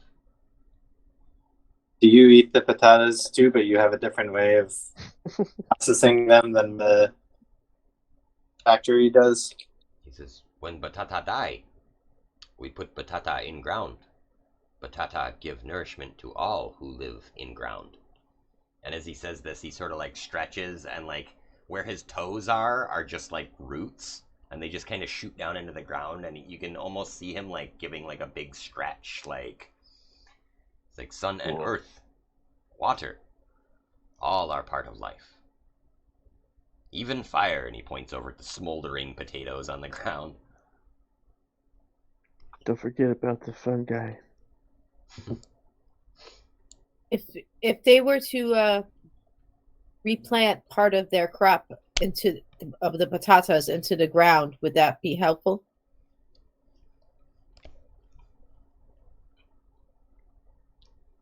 Yes, men harvest batatas too much, too soon, not let live full life. Kill baby patatas. Very cruel. So we give life to patatas. Give voice, mouth, teeth.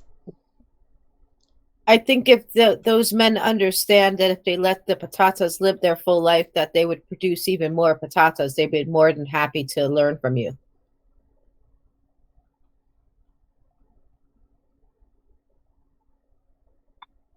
Maggie says, "Why don't you come with us and we'll help you teach each other how to live together."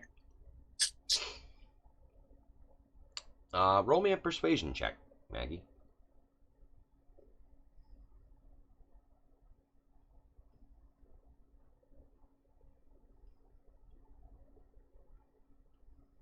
At 20, yielding 30 plus D4 guidance.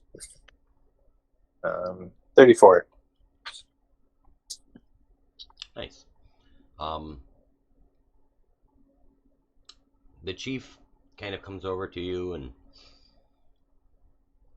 leans in real close. And he like almost like an animal. He's like sniffing you. You smell of good magic. We will trust you. Yes, yeah.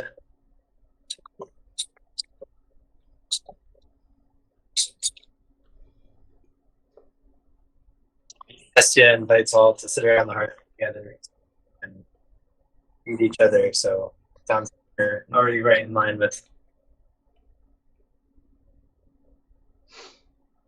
her power. Yeah, so when you kind of describe this to him a little bit, he looks and nods, and he tells you of the veggie pygmies god, which is a, obviously a plant deity. It's the way he describes it to you, he describes essentially a giant like world-giving or world-creating tree, and it makes you guys think back to when you actually visited Yggdrasil, the so-called world tree, and you're almost positive that he's describing that. Maggie says, "I believe we may have met and worked with your god," and describes what they know. All right. So, are you going to include the last time you guys saw the world tree? It was actually like kind of fucked up. like because of the elf eater and everything else that happened. I'm definitely confused about the timeline. I don't know if Maggie's as confused about it, but are they Probably. like in the? I think she'll describe like the first interaction they had with the World Tree. Okay. Big rush. Yeah. So even though he uses a different name for it, he kind of nods and he's like, "Yeah, that's my god. Like that's totally something that they would do." And then he kind of tells you that the World Tree is involved in much of the universe's major events, essentially. Like, even though it appears to people at times as a plant or a tree, it is much more than that. It is, in a way, sort of supports the system of crystal spheres. And of course, he's telling you all this sort of in passing, like just touting his own religion to you. But as you approach the refinery with several of these veggie pygmy warriors and priests, you hear a cry from the inside. What in the hell? What are those things? They got some kind of little people with them, boss. Maggie casts thaumaturgy and says, "These are the inhabitants of these forests, and they've been around you. We'd like to talk with you and them. Will you come out here? The Batatas will not attack." You are. I yell as loudly as I can. You are guests on their planet. They wish to speak with you about coexistence, but it will be on their terms. So at this point, Ignard comes out of the tower and he's kind of standing on the balcony. You can tell he's looking down. He actually takes like a set of spectacles out of his pocket, puts them on, and he's squinting real hard. And he's like, "Well, I can't believe it. I've always heard tales of these plant people, but I never really thought they were true. It was sort of superstition. I'll be." And we can talk with them. Yeah, and Ignard goes back inside, and just a few moments later, he appears out of a door on the ground, and like all the men that you met on the ground, the 3 farmers, they are like aghast that this guy came out of the fucking factory. Like they're all looking at him like he's walking on the dirt. That's crazy. He hasn't come out of here in I don't even know how long. It's been like months since he's set foot outside. And Ignard approaches the veggie pygmy chief, and he sort of leans down and begins examining him. He says, "Well, I can't believe it." He turns to one of the farmers, and he says, "Do you realize what these things are?" They are sentient beings. Maggie's keeping a close watch on all this and basically ready to step in the way of anything that might do. Airyainth reaches out and senses whether she has control of the plant life on this planet. Yes, you absolutely feel like you can control any of this plant life. Like when you reach out to sense this, however, the veggie pygmy chief kind of looks at you with a very like, "Whoa, what was that?" glance. I turn and wink at him.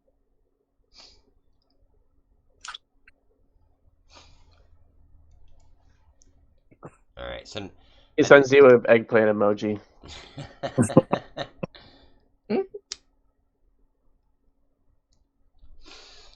So there's sort of a weird stare off between Ignard and the veggie pygmy chief, and it over several awkward minutes you sort of suss out that what you're trying to accomplish here of being a sort of a peace treaty between the two.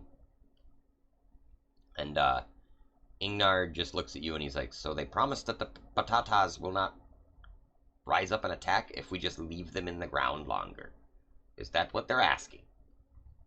Maggie says they've had a long culture of cultivating and eating the batatas, and they know how to work well with them. So what we're asking is that you learn from them, you work with them, and do what they need for you to do.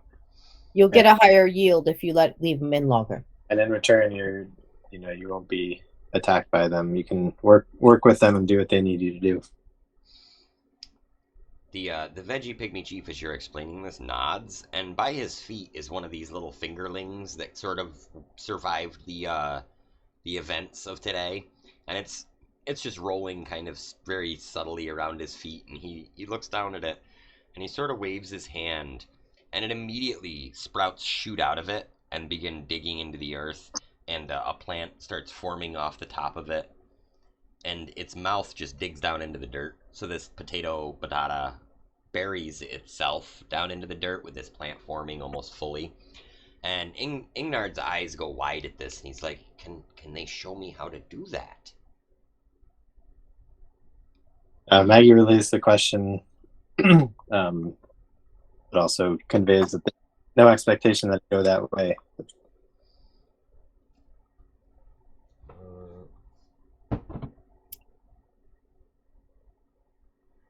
Oh, that's a tough one. The chief doesn't necessarily seem sold on the idea. Like, it's not so much, he tries to explain in his most PC terms, it's not that he won't teach them, it's that they won't learn. I explained to the guys from the fort that it's a magic that is inherent to them and cannot be taught to others. He's saying they're a bunch of potato heads. Nick, you're gonna any pun that you don't lay on us this session, you're gonna post in the chat after, right? Yeah, definitely. I don't want any of these to go to waste.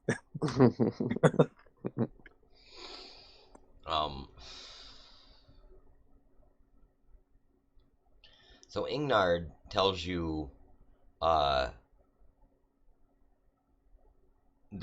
he would be more than happy to offer an exchange of knowledge with the veggie pygmies, and he's allowing you to translate this to him. Obviously, he says that he would be willing to show them how their refinery works if they can show him how the magic works, and perhaps if he can't get if he can't learn the magic, perhaps they can perform that magic for the factory, and he can show them the magic that the factory can do. I ask if that's anything that they would be interested in. The veggie pygmy kind of shrugs and says, "Don't need factory. Have magic." He has a point. Maggie asked more about the folks they were waiting for, like the buyers. Like, what's their deal? Oh yes, that's one of the farmers speaks up quickly, and he says, "The shipping company, yes, they come in every so often. Decent fellows they seem to be. Just stop in, drop off some liquor and some food for us, and they'll pick up the batatas, and we do a brief exchange of goods, and they're on their way. They stop by every few parsecs." I asked the pygmies if there's anything off planet that they would like brought to them.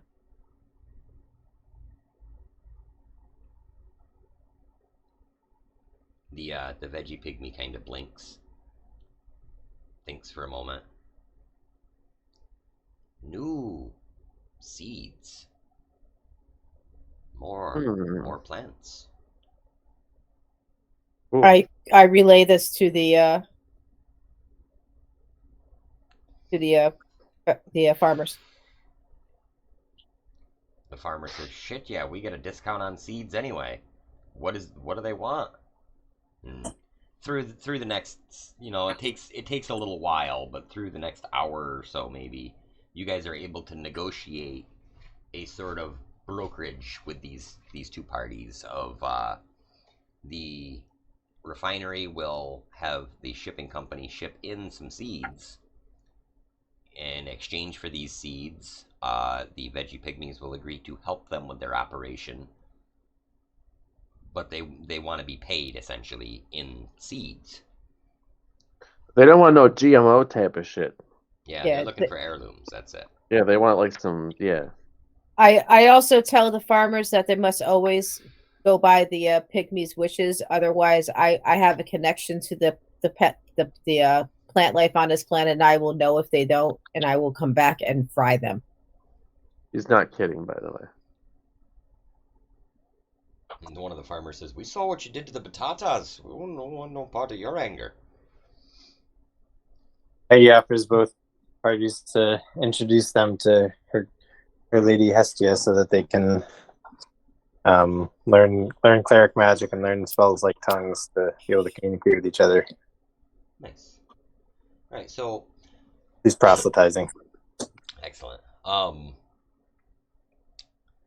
So we're going to say, Maggie, you're going to get another good point for this. Airyainth, we're going to give you one as well. Matter of fact, good points for everybody, because you all helped broker this deal. You get a good point. You get a good point. Yeah, I'm Oprahing this shit. That's right. So Ingnard, as per your agreement, is happy to share what information he has about local temples, and he points. I also asked the pygmy people too. Yeah. So Ignard is able to show you a few books with some local maps, like some old maps from the original settlers that came here to put this like factory up. And in conjunction with the Veggie Pygmy Chief, he is able to direct you to the point where the Veggie Pygmy Chief offers, a guide to bring you to this temple. When you arrive.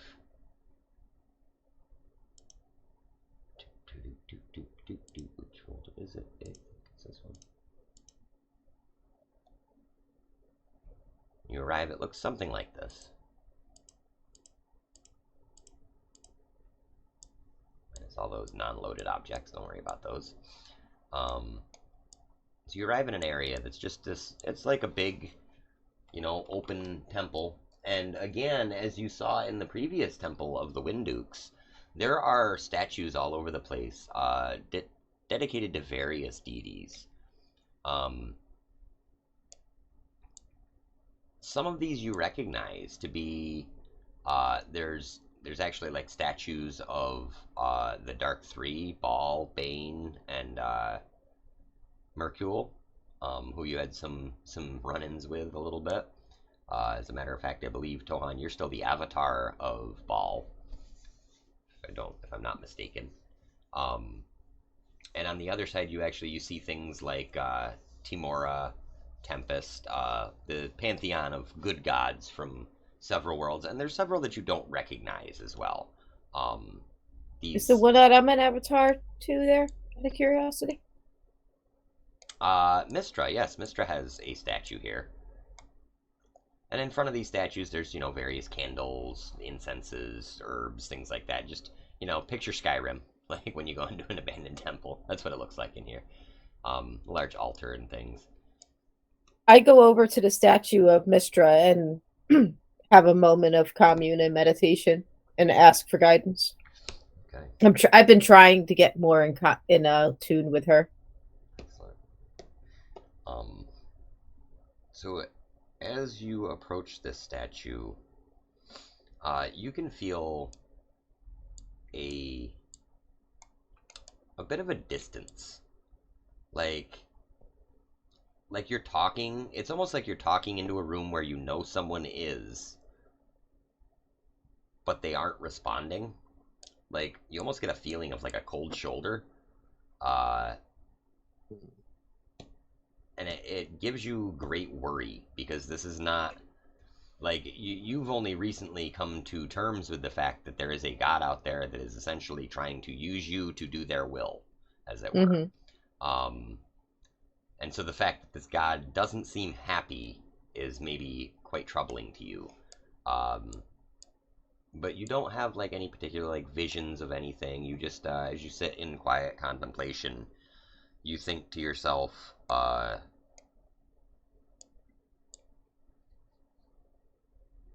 I would say you think you wonder to yourself quietly, uh, is putting the rod together the right thing to do? And that's kind of what you gather from this. Is like it's a question of a choice. Like you were told long ago in a prophecy that you would make a choice that could be the destruction of your being, of your entire universe, or it could be the salvation of that universe. It's a heavy weight. Airyainth is very, very troubled by this and starts thinking maybe she needs to try to connect with the world tree again.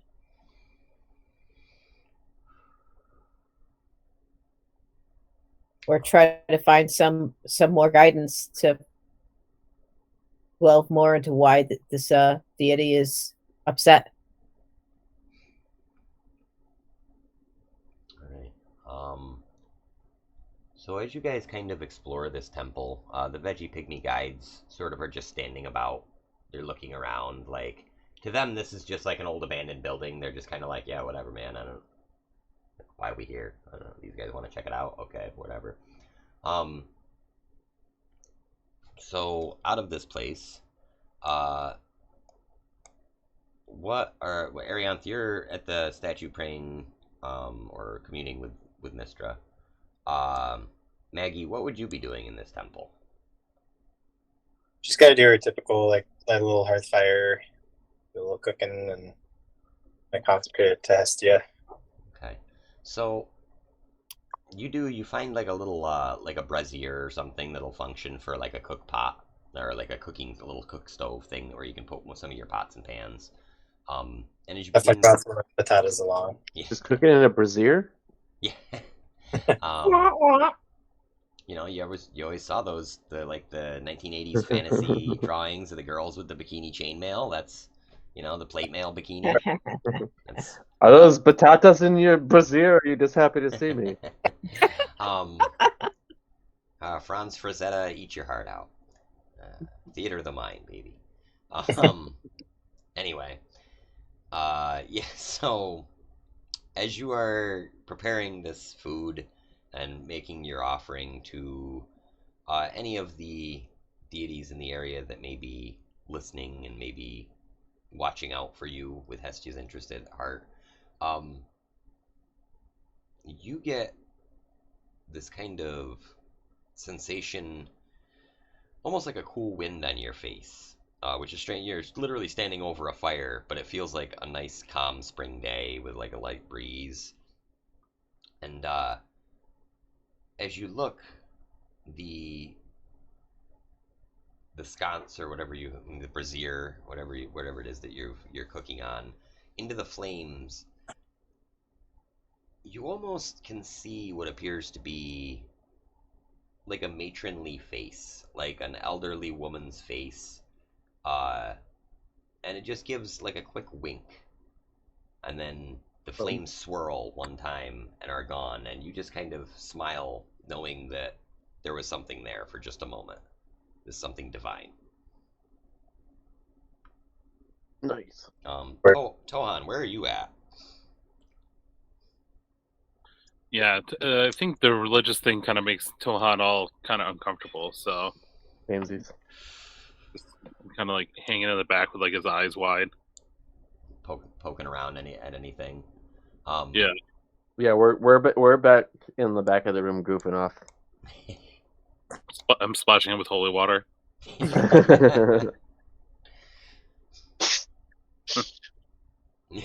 Splash, splash, fight, haha, splash, fight, hellish rebuke. But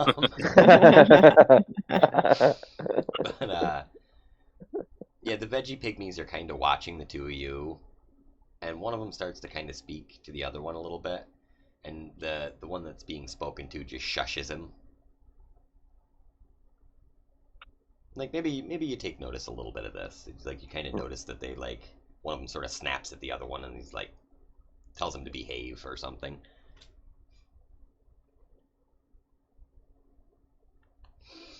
Venadia, what are you doing while Tohan's splashing you with the holy water in the back? Which, by the way, is probably really gross and dusty and dirty. Like holy mud. I'm probably going like.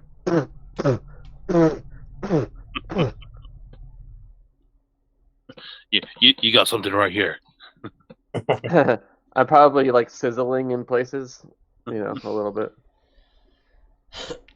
I have as many good points as I have chaotic points. Ow, ow, ow. I have 6 good points and 2 chaotic points. Excellent. I think Nice. that's about where I'm at too. I'm 3 and 3.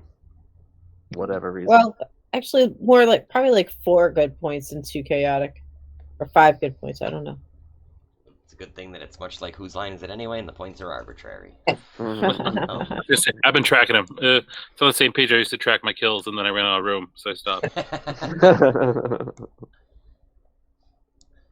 I start trying to reach out with my magic and sense, though still somewhat troubled, whether there's any kind of magic here.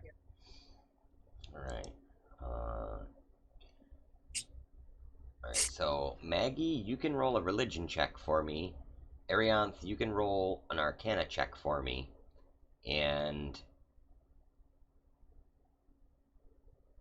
between Tohan and Venedia, one of you can roll an investigation check, while the other can roll me we'll say history check.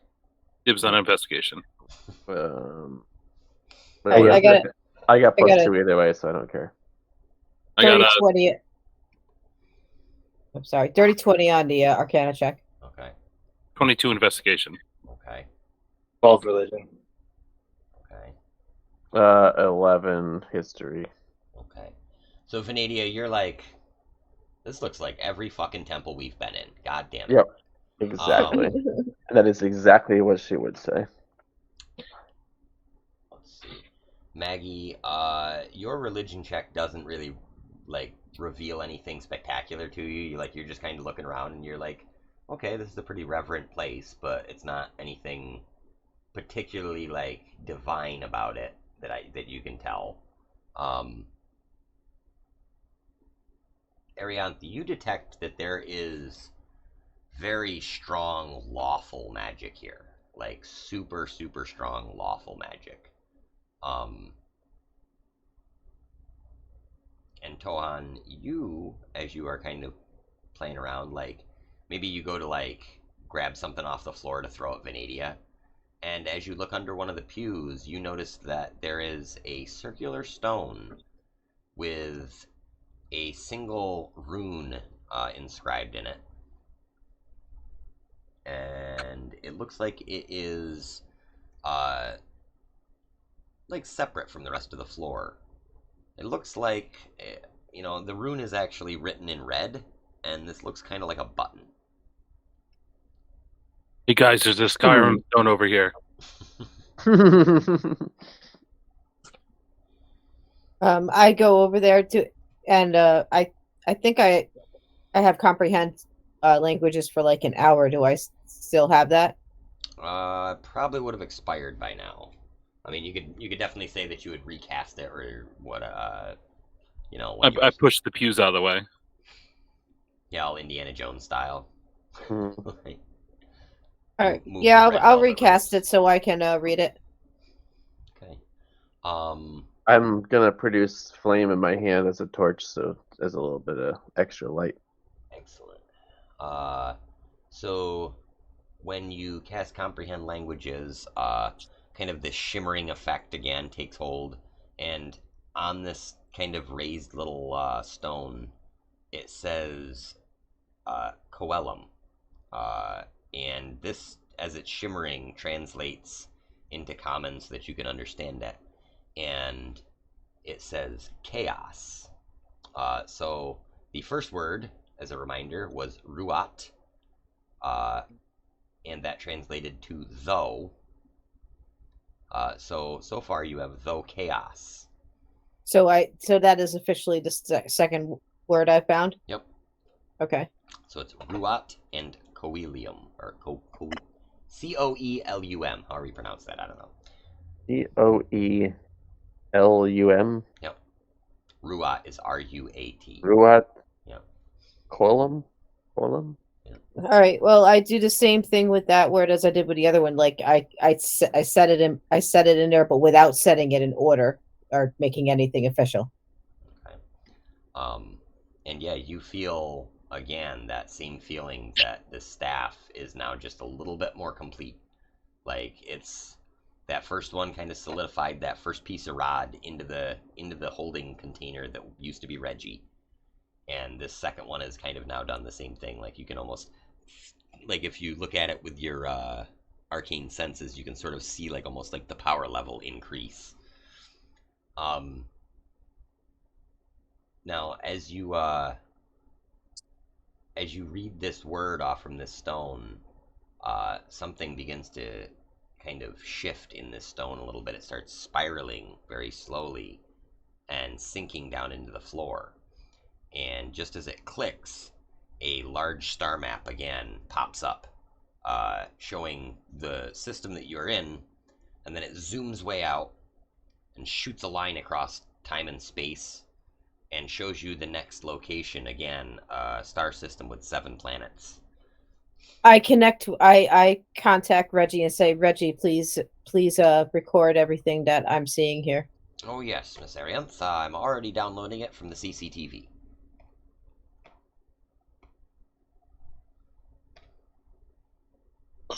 Also, I'll have you know the movie is a riot. I'm glad, Reggie. You hear like a distant "Moo, motherfuckers!"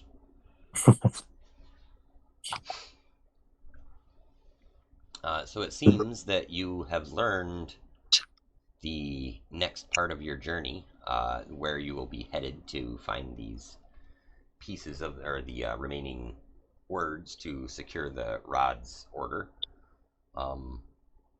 At this moment, you hear a familiar word or familiar voice again, saying, "So, what'd we miss?" And as you turn, you see Umbra, now looking like a middle-aged woman. She's actually close to like Maggie's age at this point. She was maybe in her 20s before. Now she looks like she's, I don't know, in her mid-40s, late 40s, something like that. Standing with her is her father, who is now a very old man, and Inamingle, the dick book demon. She says, "Well, I would have thought you four would have been farther along this little journey by now. It seems we have some catching up to do." She looks over at the veggie pygmies and she's like, "Who the fuck are those guys?" I say, they're cool. Leave them be. He looks They're- sort of like how long has it been? She looks at Maggie and she says, "Too long," kind of with a sad look on her face.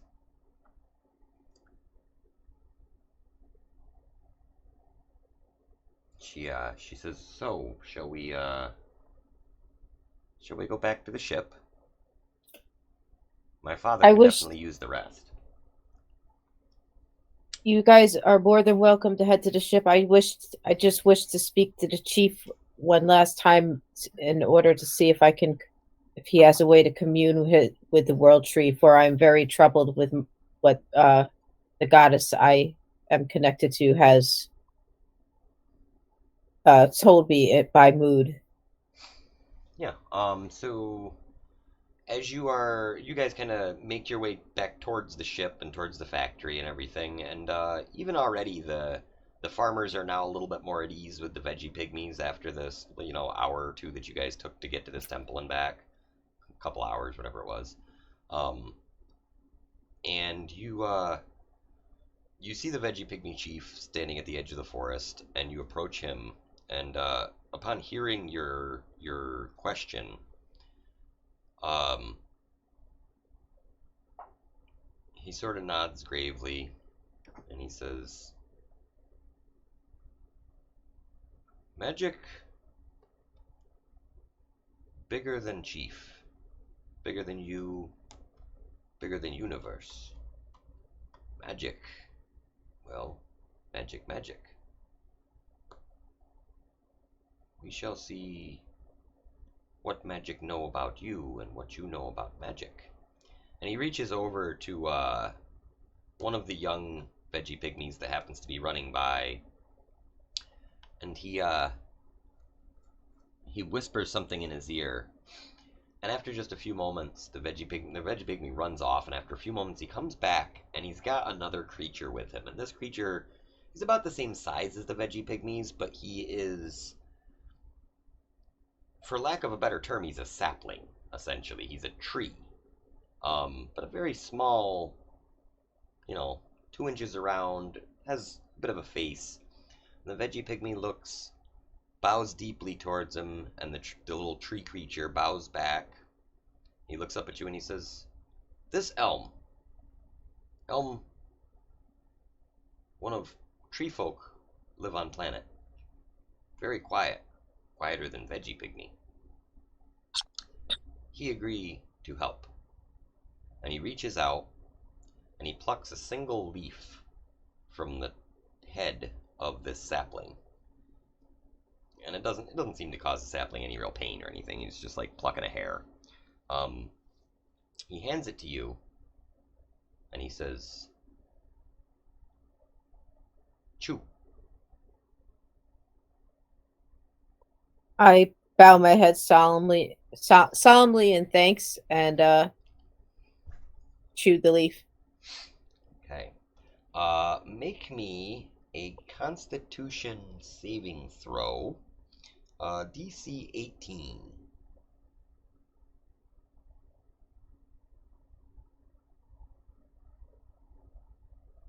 He holds your hair back with the D4 guidance. Natural 20, so it says 28. All right. So for the next 4 hours, and this would have happened regardless of the saving throw, you are essentially tripping balls.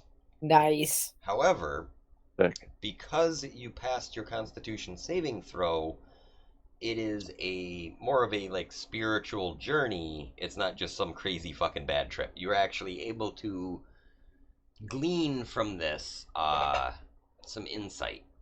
Does my nat 20 help? Ooh. Yeah, it not only do you glean insight, like this takes you on kind of a trip around the universe real quick. As fast Sweet. as much as 4 hours can do for you.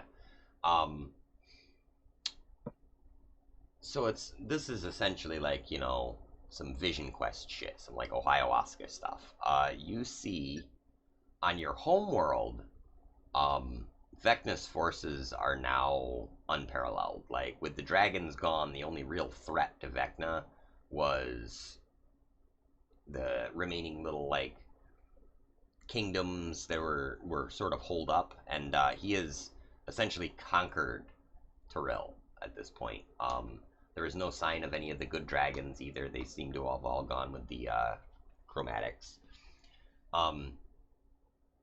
And you can see his forces spreading out en masse. Like the planet of Tyrell has become like a production factory almost.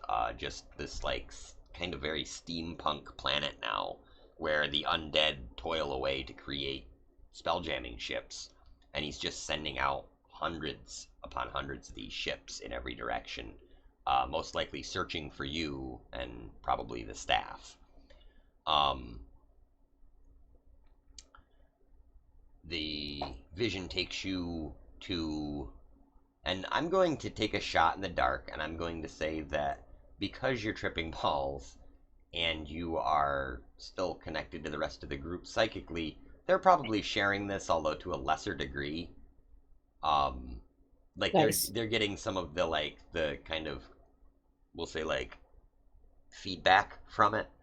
So makes a little less sense to them maybe, but they're still getting the gist of it. So the next time that you you zoom across the universe, you are met with what you somehow know to be the planet Kryn. This is the planet where you were told the dragons had gone to by Umbra. And you can see that on this planet a great army is amassing. These are, they look similar to Dragonborn, but they are both taller and broader shouldered. Like these are almost like miniature giant Dragonborn, and they are humanoid creatures with large wings and tails, all very like regimented and military in nature, and they seem to be amassing. I turn to Tohan and I go, "What the fuck, dude?" But you also sense these are not, in fact, Dragonborn. Whatever they are, they look similar, but they are a wholly different species. And yeah, it seems like there is just absolute turmoil brewing on this planet. And you can kind of see that Tiamat has created herself like an area of this world, and Bahamut on the other side of the world has again created himself an area. So it seems like there's some tension going on there between the bro and sis. You zoom away yet again, and you encounter what you know to be, and this is again innate knowledge. It's just sort of, you can just sort of figure it out for some reason. The gray space sphere, wherein the planet Oerth seems to be wrapped up in its own political turmoil. It's very much a planet filled with kingdoms, much like Faerun, and through all of this kind of, you can sort of see various faces and kings, queens, dukes, etc. And through all of this, there's one face that just remains blacked out, and you can't make it out entirely, but you can sense this force of great evil coming from it. And you can also see in the cosmos Vecna's forces approaching this planet. You can tell that this is one of the spots where he is spread out from Tyrell, perhaps looking to take over this area. Also in this 4 hours, Umbra relates to you a little bit of her tale. She tells you that she had gone back to the city of Sigil, where she is from, and found the place a desolate ruin. It appears that Vecna and Orcus had collaborated to lay siege to the city, and even the Lady of Pain was not able to completely eliminate all the damage that they could do. She's not sure exactly how, but Vecna gained access to several of the doors, the planar doors throughout the city, and was able to send in quite a large force of undead to wreak havoc throughout the city. Although the city is not completely fallen, it is now essentially like an undead war zone going on. Now, assuming that Ashnak is still around, he hears the word war zone and gets very excited, and suggests that that's right. Ashnek's on our ship too. I forgot about that. Yeah, he's been down in engineering this whole time, working with Nib and Nob. Nib and Nub? I don't remember. Nob, yeah. So he sort of puts that on the itinerary of like, make sure that, you know, if there's going to be a war, he wants to be a part of it. That's sort of his thing. And she also tells you that through a series of very miscalculated events, she was in fact able to free Inamingle from his servitude to Asmodeus, although she refuses to acknowledge or tell you what she did to get him freed. And if pressed, she just becomes kind of like quiet about it. She's like, it's not your concern. Ernest nods knowingly and says, fair enough. Do I actually glean anything from what I was troubling me in the first place, or?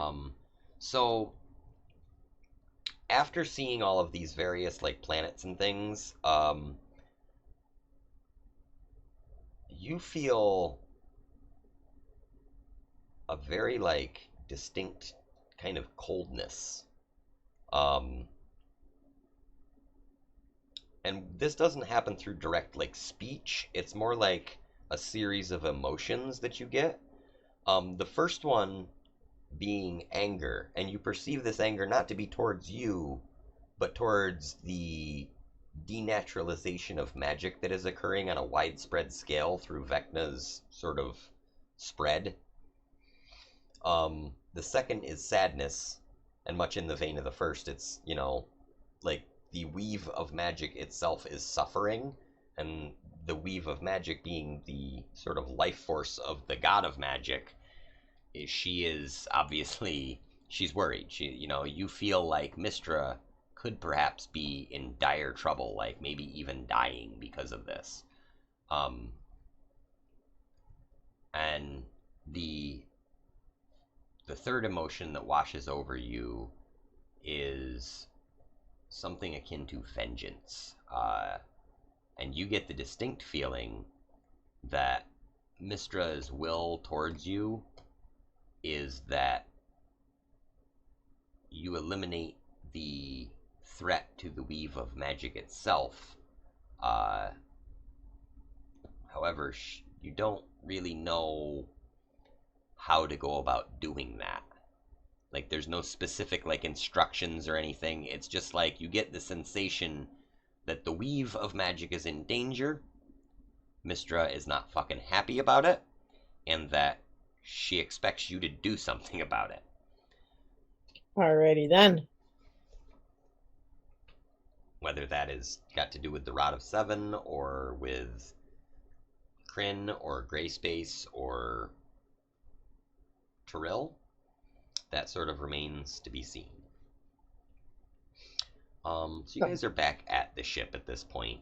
You're free to get on or off the ship, hang out at the factory for a while. Is there anything anybody else would like to do? Like on I want to wrangle a Triceratops, but excellent. Roll me an animal handling check. You're easily able to find one of these creatures. They are identified to you as a bulette. all right, I'm gonna use luck point for that. Okay. 14.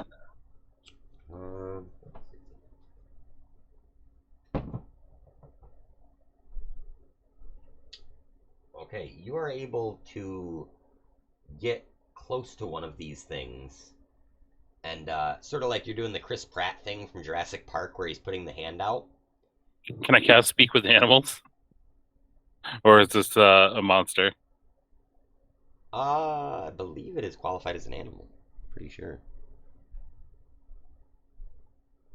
We'll say in this scenario it's an animal.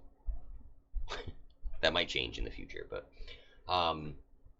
yeah, so you can cast Speak with Animals. This thing is now kind of like, as you're approaching it, like the hand out, this thing's sort of backing up a little bit and snarling, like kind of shaking its head a little bit. What would you like to say to it? Hey, buddy. Hey. Just a friend here. I brought you something, and I pull out some rations, and I start like opening them up and holding them out to him.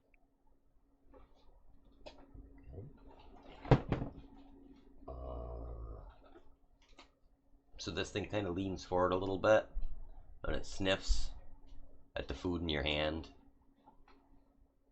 and begins sneezing violently and slamming its head off the ground. And it begins to start to burrow quickly into the ground.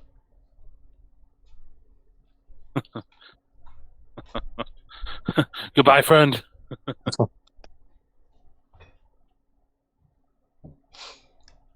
I give up. I don't know. Go back to the ship. Okay. You return to the ship, and you notice distinctly absent is Mooby. And you quickly are alerted to his presence as he comes barreling out of a hole in the ground, riding one of these bullets, and he's like, "Moo, motherfuckers! Look what I got! You think I can keep him?" No, movie. That's the dumbest idea I've heard. Oh, all right. He kind of climbs down off the thing and smacks it on the ass, and it takes Guys, off I think we running. should leave movie here. He's your pet. Yeah, do as you will. The veggie pygmies are definitely like, they're looking at Mooby like, what the hell is this thing? We've never seen one of these before. He's like, they look like snacks. I say they are not snacks. You leave them be. Oh, plants are friends, not food. He eats grass, Anna. Every once in a while you look over and you see him and he's just like leaning in to take a bite off from the top of one of these things, and then you give him the It's old like the stern no look, and he's like, oh, kind of slumps down. If it speaks, you don't eat.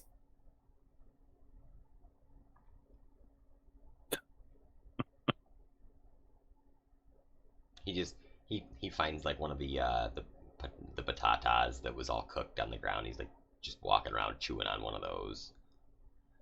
It's still got its teeth and its eyes. All right. Yeah, so you guys are free now to do kind of what you want going into the next session. You have a couple of options as I see it. Reggie can pretty easily find coordinates for gray space. You can find coordinates for Kryn space. You can always head back to Tyrell. Those are all options. I'm not saying you should do any of them. I'm just saying they're options. You can. The next word is on gray space. Nope. The next word is just in a random system out there in the galaxy. How close is it to any of the other options?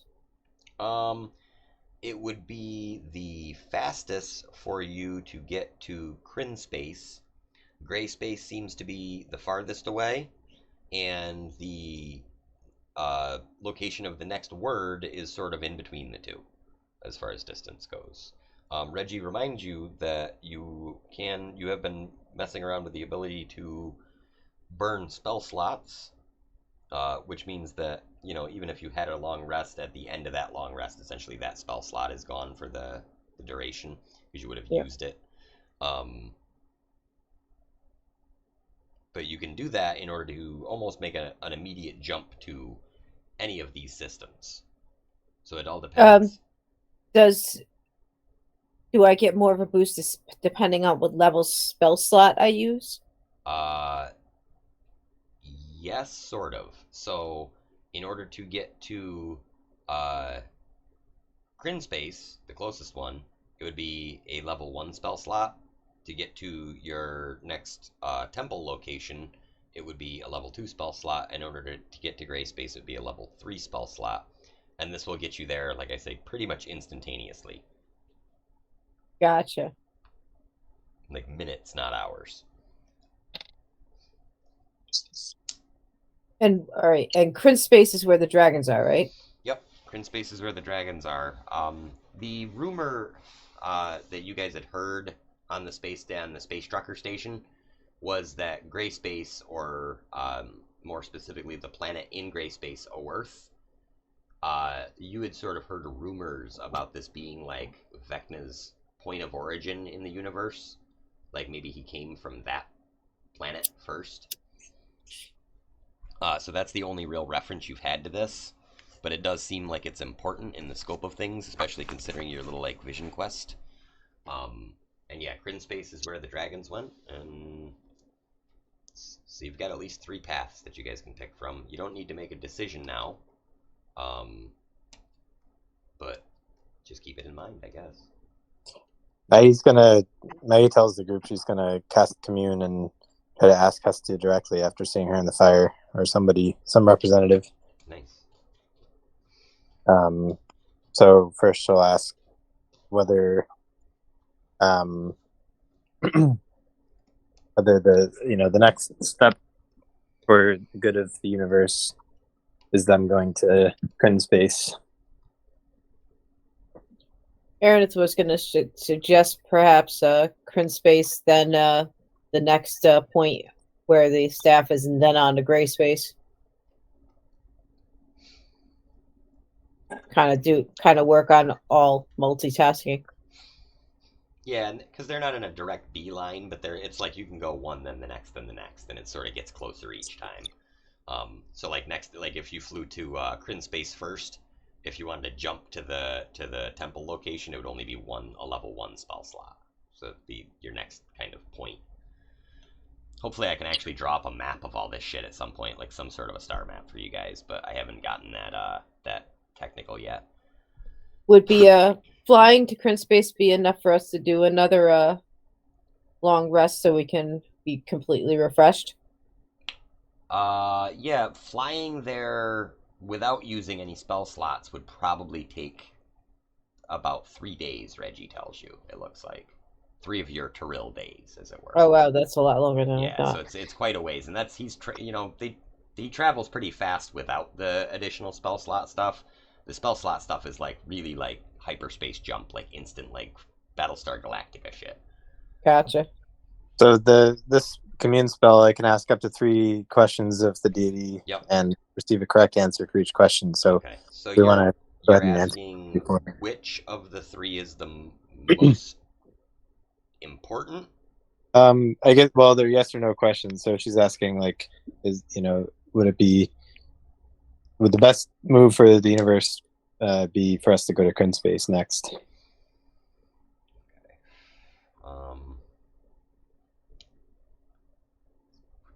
That's a big question. I think. Or maybe, I don't know, like, is it, I don't know, is that the best use of our time?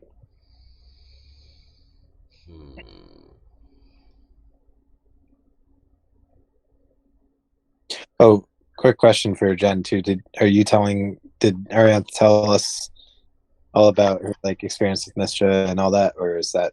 Well, you guys were kind of along with me on it, weren't you? I think that's what Zach said. Yeah, like, to some extent. Like, I'm sure that it could be, you could talk about it afterwards. Yeah, I certainly explain it to them the best that I can. And like her experience in the temple, which had led to all that. So Maggie's aware of that. Yeah. Oh, absolutely. I probably explained it to you before I even wanted to commune with went to on my trippy. Shit, Maggie would be the first person I talked to. What does Hestia think about Kryn space? Being a yes/no question, this is really difficult. Ask again later is not an option, huh? Well, it's like whatever the deity knows. So if she's not sure, then she would say not sure, I think. Okay.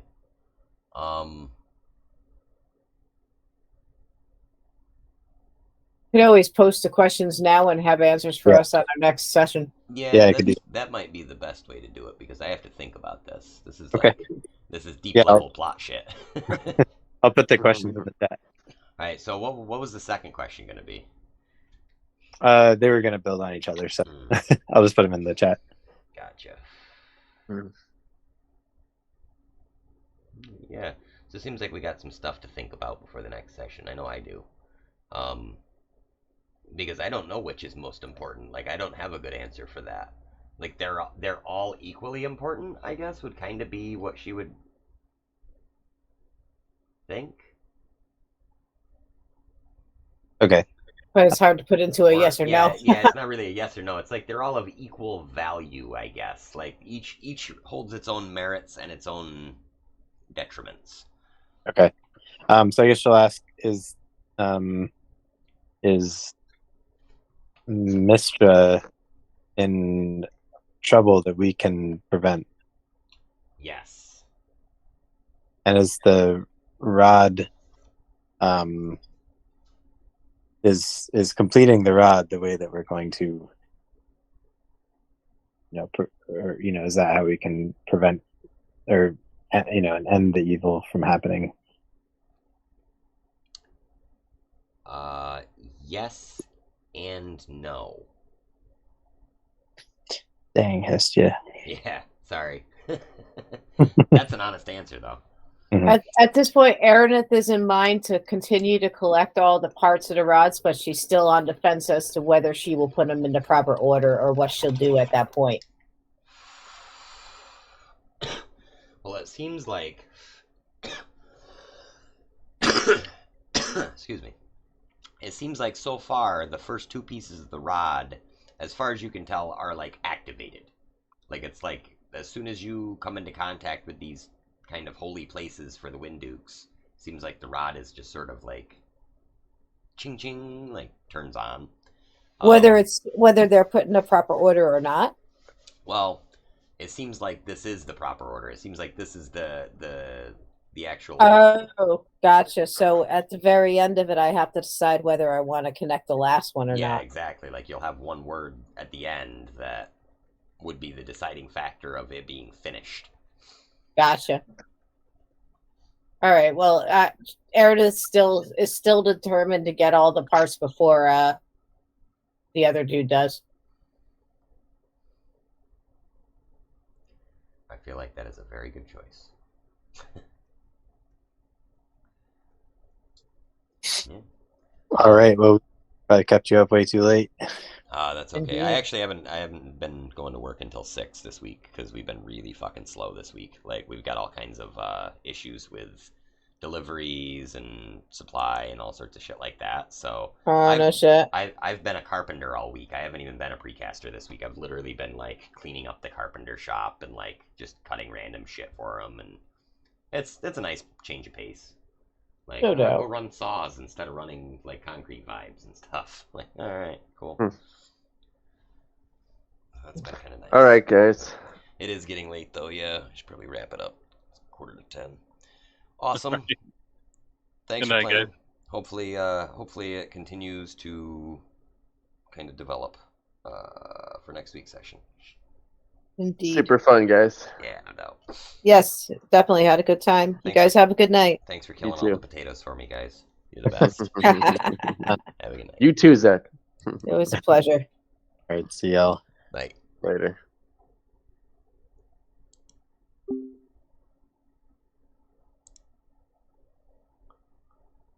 Oh, good night, Internet, wherever you are.